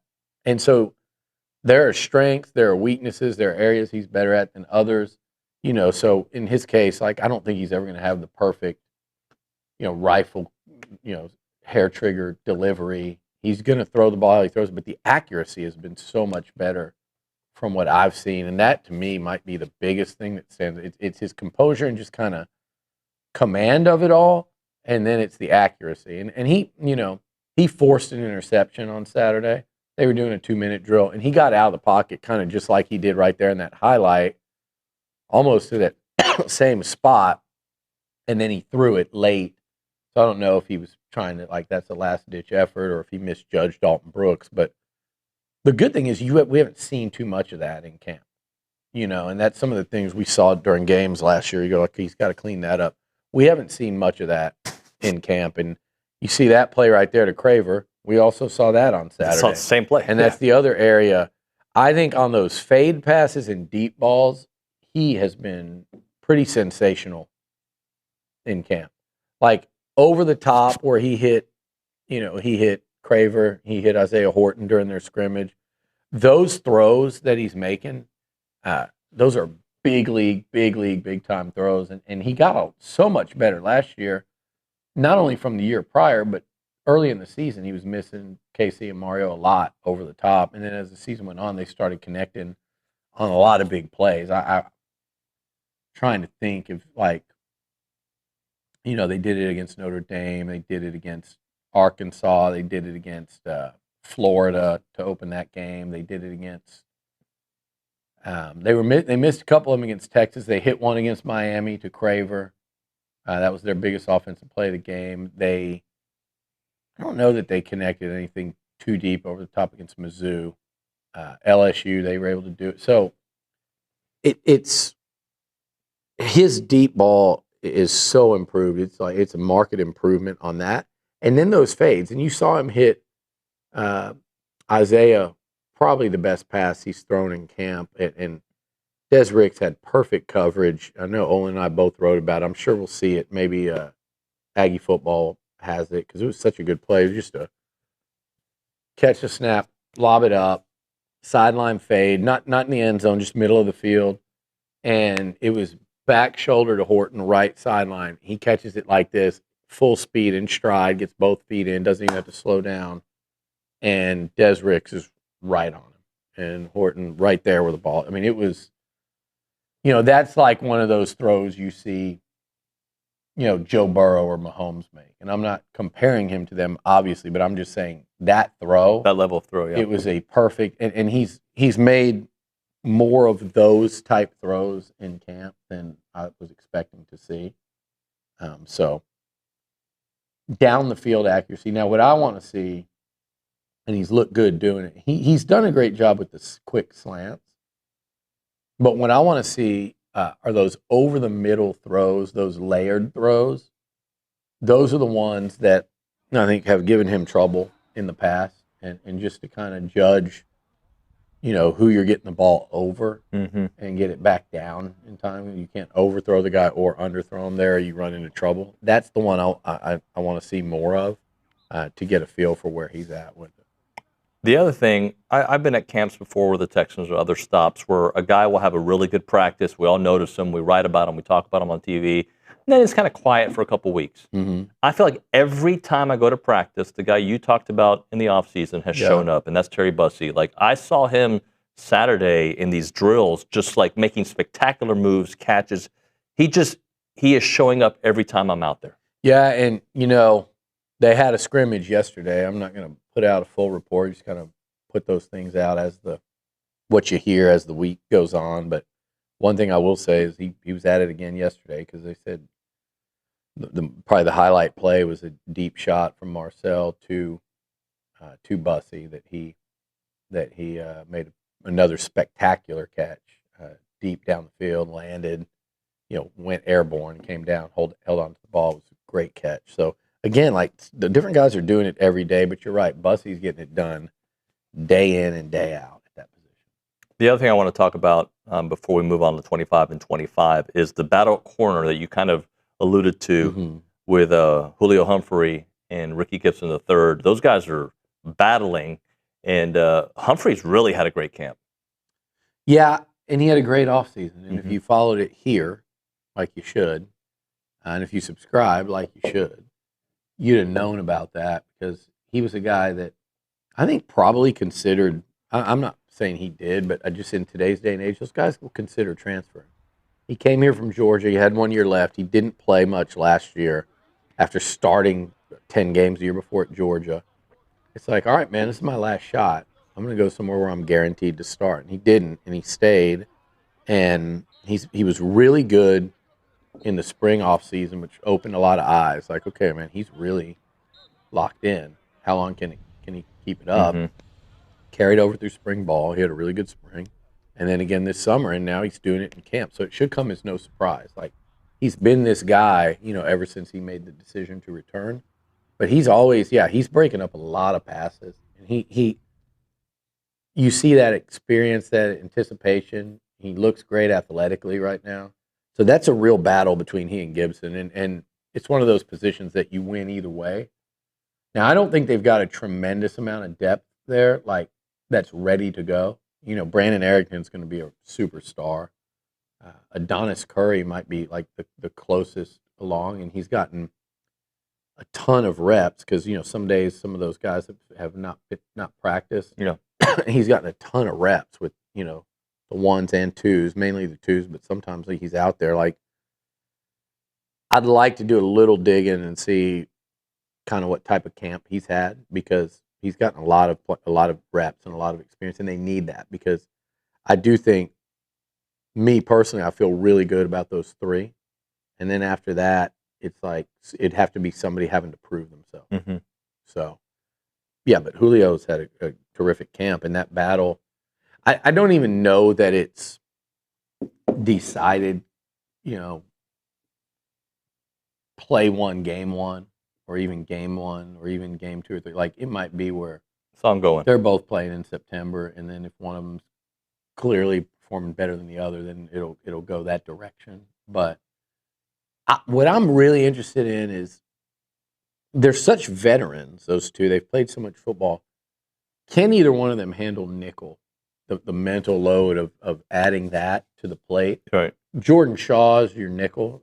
I'd be shocked if he wasn't. It's just me talking. But if one of those guys wasn't starting, how can Elko or will he get them both on the field at any points in time where you have all three of those veteran SEC corners out there? So I don't know. That'll be something worth watching. Maybe it's Dime. Maybe it's, who knows. Another guy that's had a good camp quietly in the secondary is Bravion Rogers. Yeah. Veteran. Home of Reese Nygren, LaGrange, Texas. 25 and 25, presented by Paragon Financial Advisors, an Aggie-owned independent fee-only fiduciary serving families, business owners nationwide. Visit paragon-adv.com. Number 5, do you want a hint? Yeah, I'm trying to get one. This is not going to be my best work, okay? But I think once it makes sense, it'll make sense. Here's my hint. You big dummy. You got nothing. You big dummy. It's from a show or a movie? Yeah, it's from a show. You big dummy. Do you know it? Not the player, but do you know the reference? No, she would never get it. 1970s sitcom. Oh. Maybe 80s, but I think 70s. You big dummy. 70s or 80s? Okay, I'll make it easy for you, all right? Okay. Wait. So I'm thinking Marcel, Marco Jones. Trying to think of people that might be in that top 5. DJ Hicks, Damian Sanford, Dez. Maybe. When was Dez? I think you already did Dez. Mm-hmm. You want me to give you another Yeah, quote? give me a second. This is the big one, Elizabeth. I'm coming to join you, honey. Damian. So Sanford. Damian Sanford. Yeah, I should have known that. That was my grandpa's favorite show Love that when I show. was a kid. There was a show called Sanford and Son with Fred Sanford. He had famous one-liners. Everybody knew that's our age except me. But I never really, I know the show. I'm familiar with it. I didn't watch a lot of 70s shows. I did. As a kid of the 80s, you would think I would have. I didn't watch a lot of I listened to like music from then. I like the movies from then. I didn't watch a lot. These aren't all 70s. I Love Lucy and Sanford and Son, and I kind of liked All in the Family. Wasn't Sanford and Son a spinoff of All in the Family? Yeah, I think it was. And then, I was never a super big Happy Days guy. So a lot of those I didn't like Happy Days. That show was not for me. I liked the Munsters. Munsters were great. And I liked Fred Munster? Heck yeah. Herman Munster. Sorry, Fred. Fred is Sanford. Herman Munster. Yeah. That's right. So anyway, it's not Damian Munster. It's Damian Sanford. But that was a better hit today? Yeah, that was better. You That was appreciate good. That was a Thank good you. one, yeah. Thank you. Thank you very much. You big dummy. So, Damian, man, what a story of fall. When you talk about stories of fall camp, again, if you subscribed here and listened to us here, tried to prepare people for Damian Sanford was going to be back much sooner than people thought.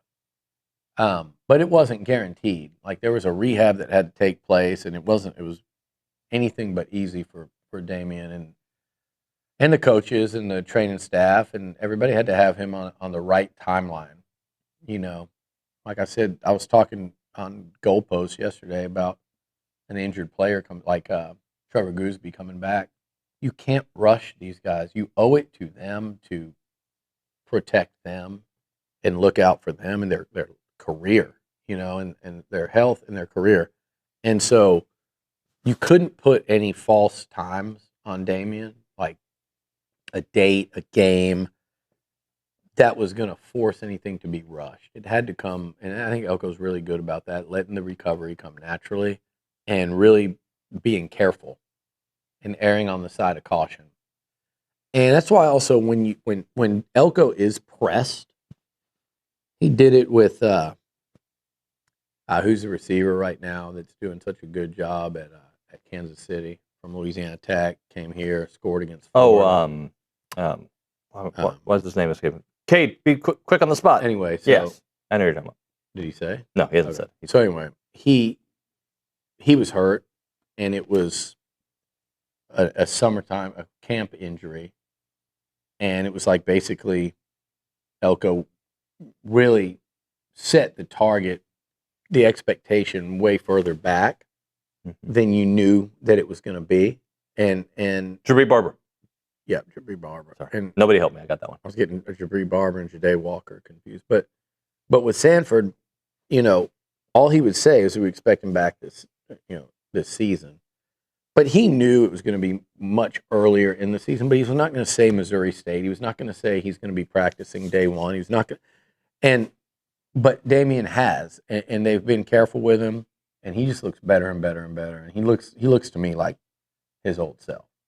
And I know how horrific that injury looked, but there was a reality to it that it was. There's a reality that it was a horrific injury. But even in that moment, what I told somebody sitting there, multiple people, because it's so, you see the cart come out and the team kneeling down, but it was very clear it wasn't his knee.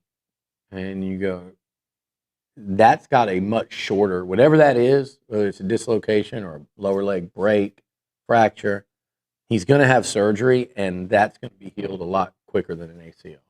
And that's exactly what happened. But, man, he's been playing. He means so much to this team in terms of being a captain, being experienced, and now having this like kind of badge of honor to come back from that injury in front of everybody and show the team like how bad he wants it. That means more than you can put on a stat sheet.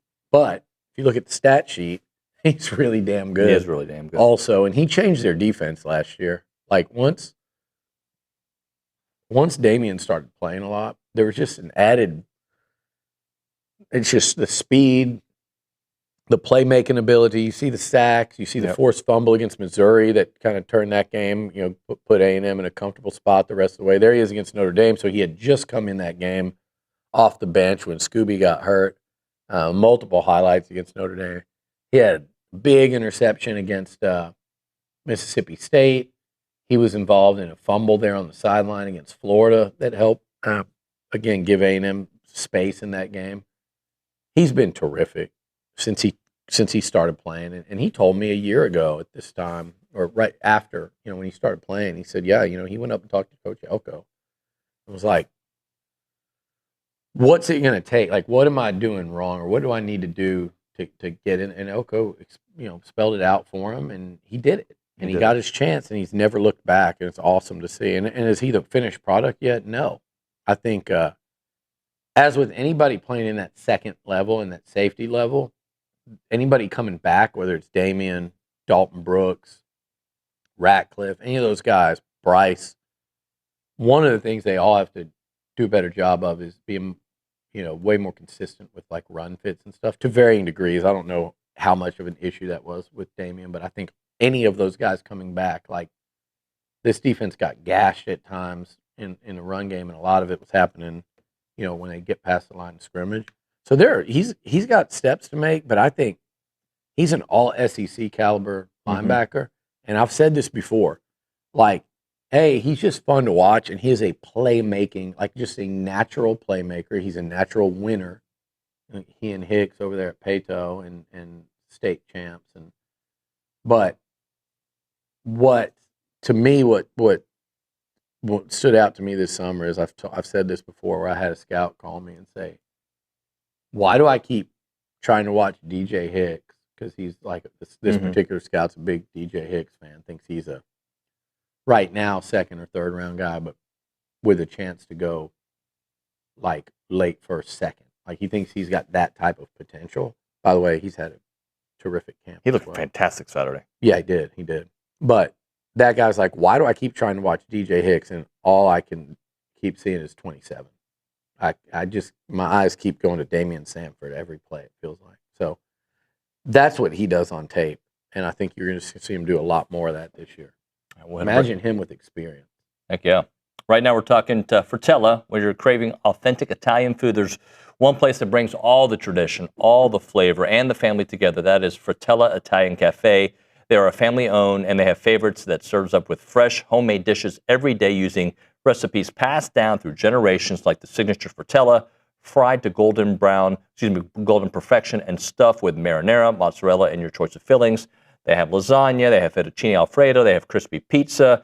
Stop in for their daily lunch specials or let Fritella cater your next big event. It is Fritella Italian Cafe on South Texas Avenue in Bryan. More than a meal, it's a tradition. It is Fritella.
We're back here on TexAgs Live. We're presented by David Gardner's Jewelers. We are in the Rollo Insurance Studio.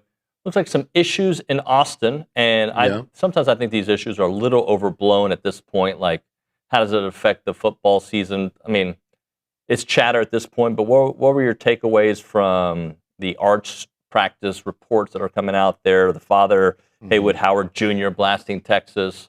What else do we have? We had Gooseby got hurt. There was that wasn't a good not fall a good camp week down there. Mainly, and we hashed this out on Twitter yesterday. Everybody couldn't figure out how I could be so worried about Texas. Yep. And I'm like, guys, we sit on this show how many times a week? We write how many words a week? And I'm gonna go on Twitter and opine when Ari Wasserman asked kind of a guy whose show I'm on from time to time, and they ask, hey, why is Sark not getting enough credit? Well, here's why I think he still has skeptics. Arch is not throwing the ball. He doesn't look great in camp. No one said he sucked in camp. I haven't heard that. It hasn't been like the most glowing reviews. I know a lot of the people that cover Texas are saying that. And so I said, hey, that's nothing that I haven't said, which I think he has to make bigger strides than the general media said, it made it feel like he needed to make. Like when they were anointing him in so many different ways, and we go into it all the time on my podcast, Amanda thinks, no one's anointing him. I'm like, yeah, they absolutely have been this whole offseason. They did it at SEC Media Days. They did it before that. They've done it since then. Every highlight package, everything. And now, this past week, the people in Austin, and Sark kind of indicated, it hasn't been like his best camp or kind of maybe what they'd hoped for. I don't think that's that big a deal. And a player's parent getting pissed because, probably because the kid isn't playing, it's a new DC, and losing Ty Anthony Smith is a hit. It's not just a killer, but it is funny because a lot of people told us how good that guy was going to be early in the offseason. Then they realized that he's pretty good, but he wasn't I don't think he was a vital piece of their success. But that's a loss. It's a loss of a potential starter. It's a loss of a guy that's played a lot for them and was effective last year, and he's fast and he can strike you. So I think that's a loss, and it's a depth hit at linebacker. I would say now they have precious little depth in the way of experience at that position. So, and last year they had a couple vets. Anthony Hill left. The other guy transferred to Colorado. That was going to be a returning starter. Was it LaFau? I think it was LaFau. But so that's an issue now, okay? And Trevor Gooseby's knee is an issue. I know he might be back against Ohio State, but they might be wrong on that. And those bone bruises in the knee could last a while. So it could be a lot of nothing if they stay healthy at linebacker. I'm pretty sure they can put somebody on the field that's as good as what Ty Anthony Smith would have been. And if Gooseby's back and himself for Ohio State, then it's a nothing there too. And Arch could come out and throw, 3 touchdowns and they beat Ohio State, and who the hell cares how he did in camp? I mean, we've seen that. I've seen that a million times, and sometimes it's the eyes that are the most tuned in.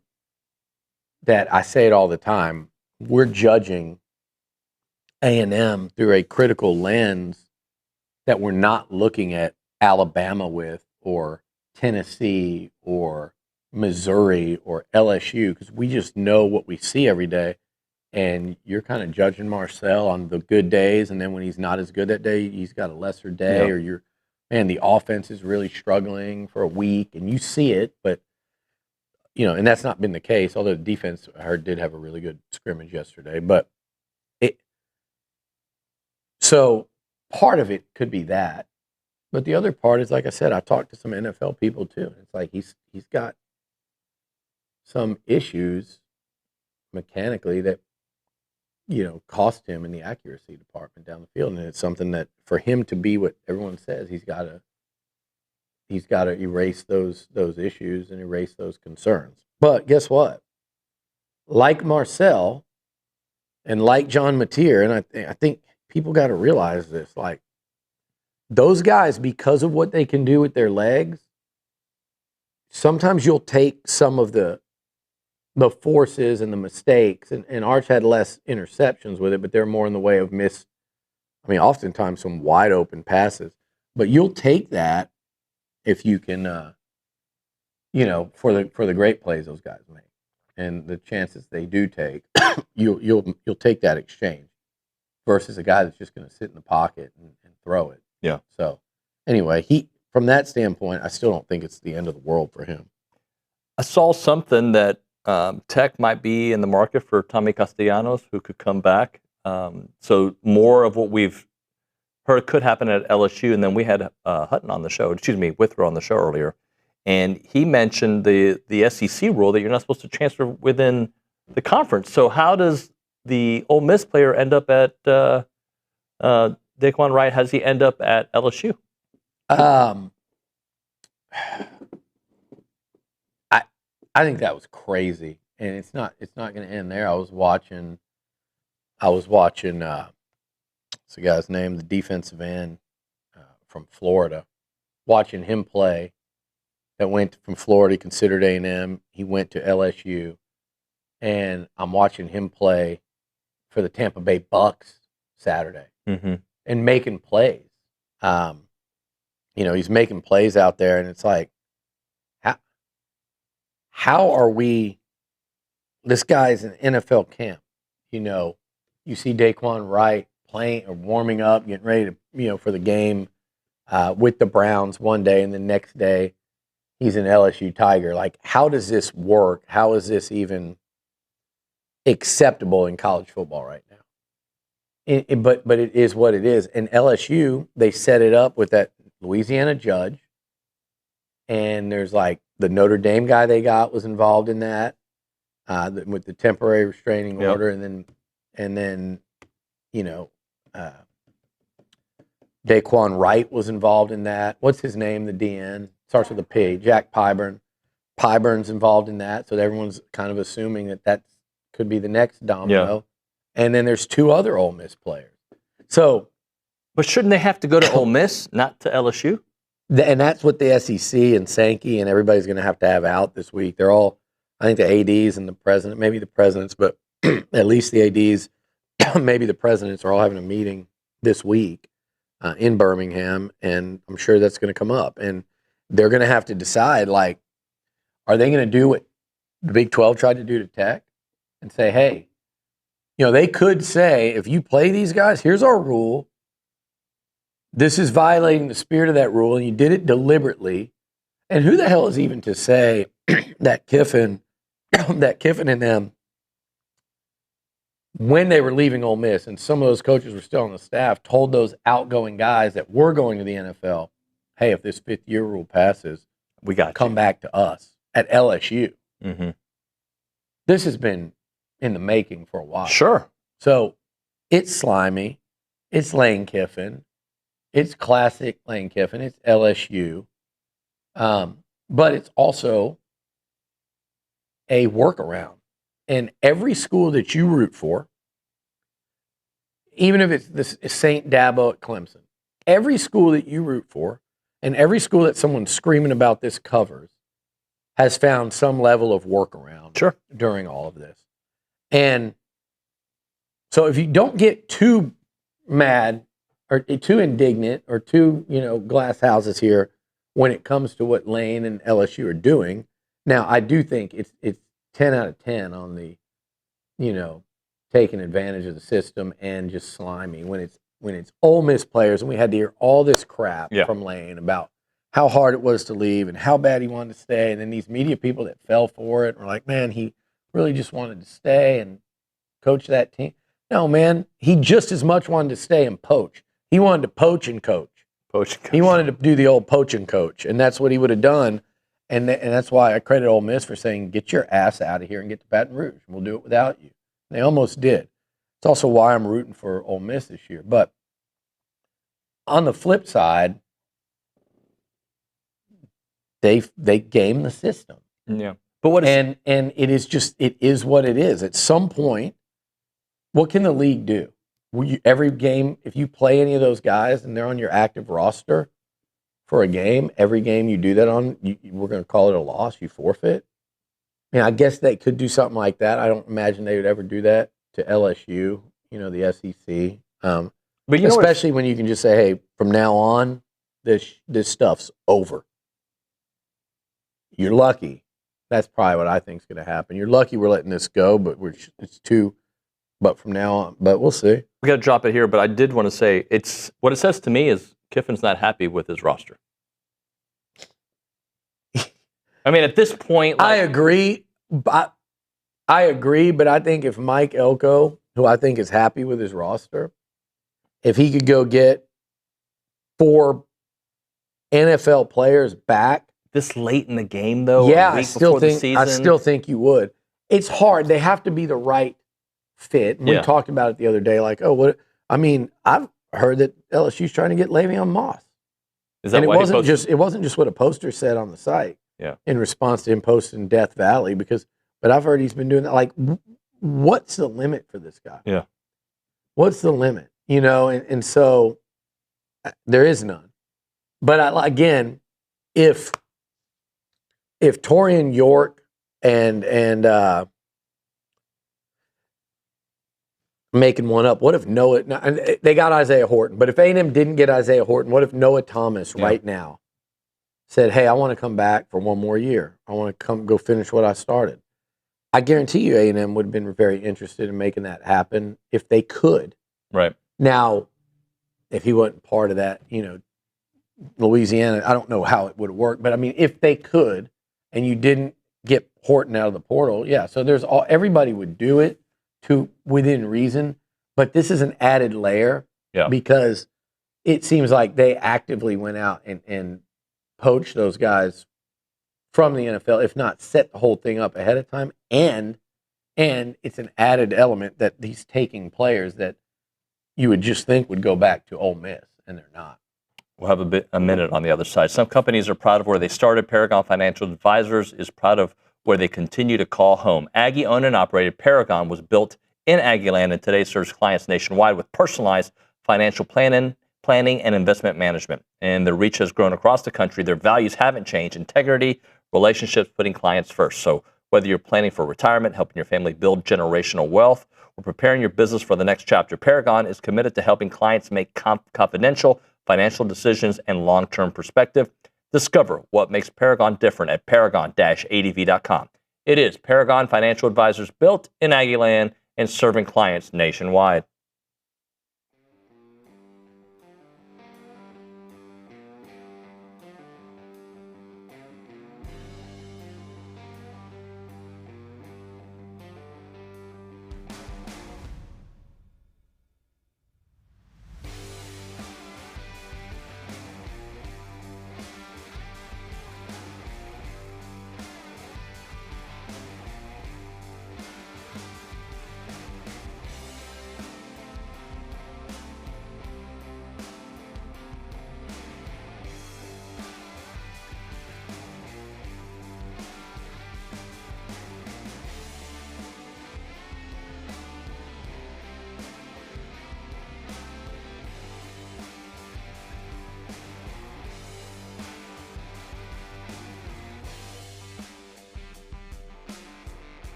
Howdy, Aggs. This is Marco Jones, number 10 defensive lineman, and you're listening to TexAgs Live. TexAgs Live. We are presented by David Gardner's Jewelers, Rollo Insurance Studio. Billy, I know you wanted to talk about some of the quarterbacks from what you saw throughout camp and also beyond Marcel Reed, I should say. Well, you just look in the last day or so, Alabama announced Elon Russell and Tennessee announced Faison Brandon, the 2 5-stars, from 2 separate classes. And I tweeted out that the A&M schedule just got that much tougher. And you got, listen, I'm going to just tell, I'd like the camera to come over here. I don't know why we're showing Marcel and Brady, who, by the way, Brady's been getting better and better in camp as well. But, I just want to explain something to people. You don't have to fly off the handle at every comment that someone makes. You guys, the dumbassery has gotten to be too much, David. We're at a point now where you can't say that A&M's schedule got tougher because 2 teams announced 5-star, expected to end up high draft pick quarterbacks as their starters versus the guys that were less heralded and frankly less talented. Austin Mack's no slouch, but people fear Keelan Russell if, at whatever point he gets it together. And I understand you got a guy like DJ Lagway that we were saying that about that hasn't got it together yet. More often than not, though, those guys are the truth.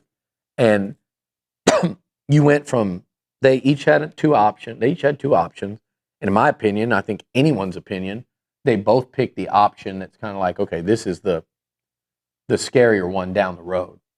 If they put it together as freshmen. But everyone has to go, it's 2 guys that have never played. What are you talking? I get that, man. What you guys don't understand, that you always think you're right and usually you're wrong, is that, yes, they haven't played. Yes, they don't have experience. But for those 2 schools, those are the 2 guys you'd like to miss versus you just would, unless you're playing them in the season opener. The talent scares you more than the experience of 2 guys that, by the way, have never started at those schools. So it's not a concern. It's not like you're getting the choice of Keelan Russell and Ty Simpson, guys. We did that last year. Then I would have said, oh, big mistake by Bama. A&M caught a break.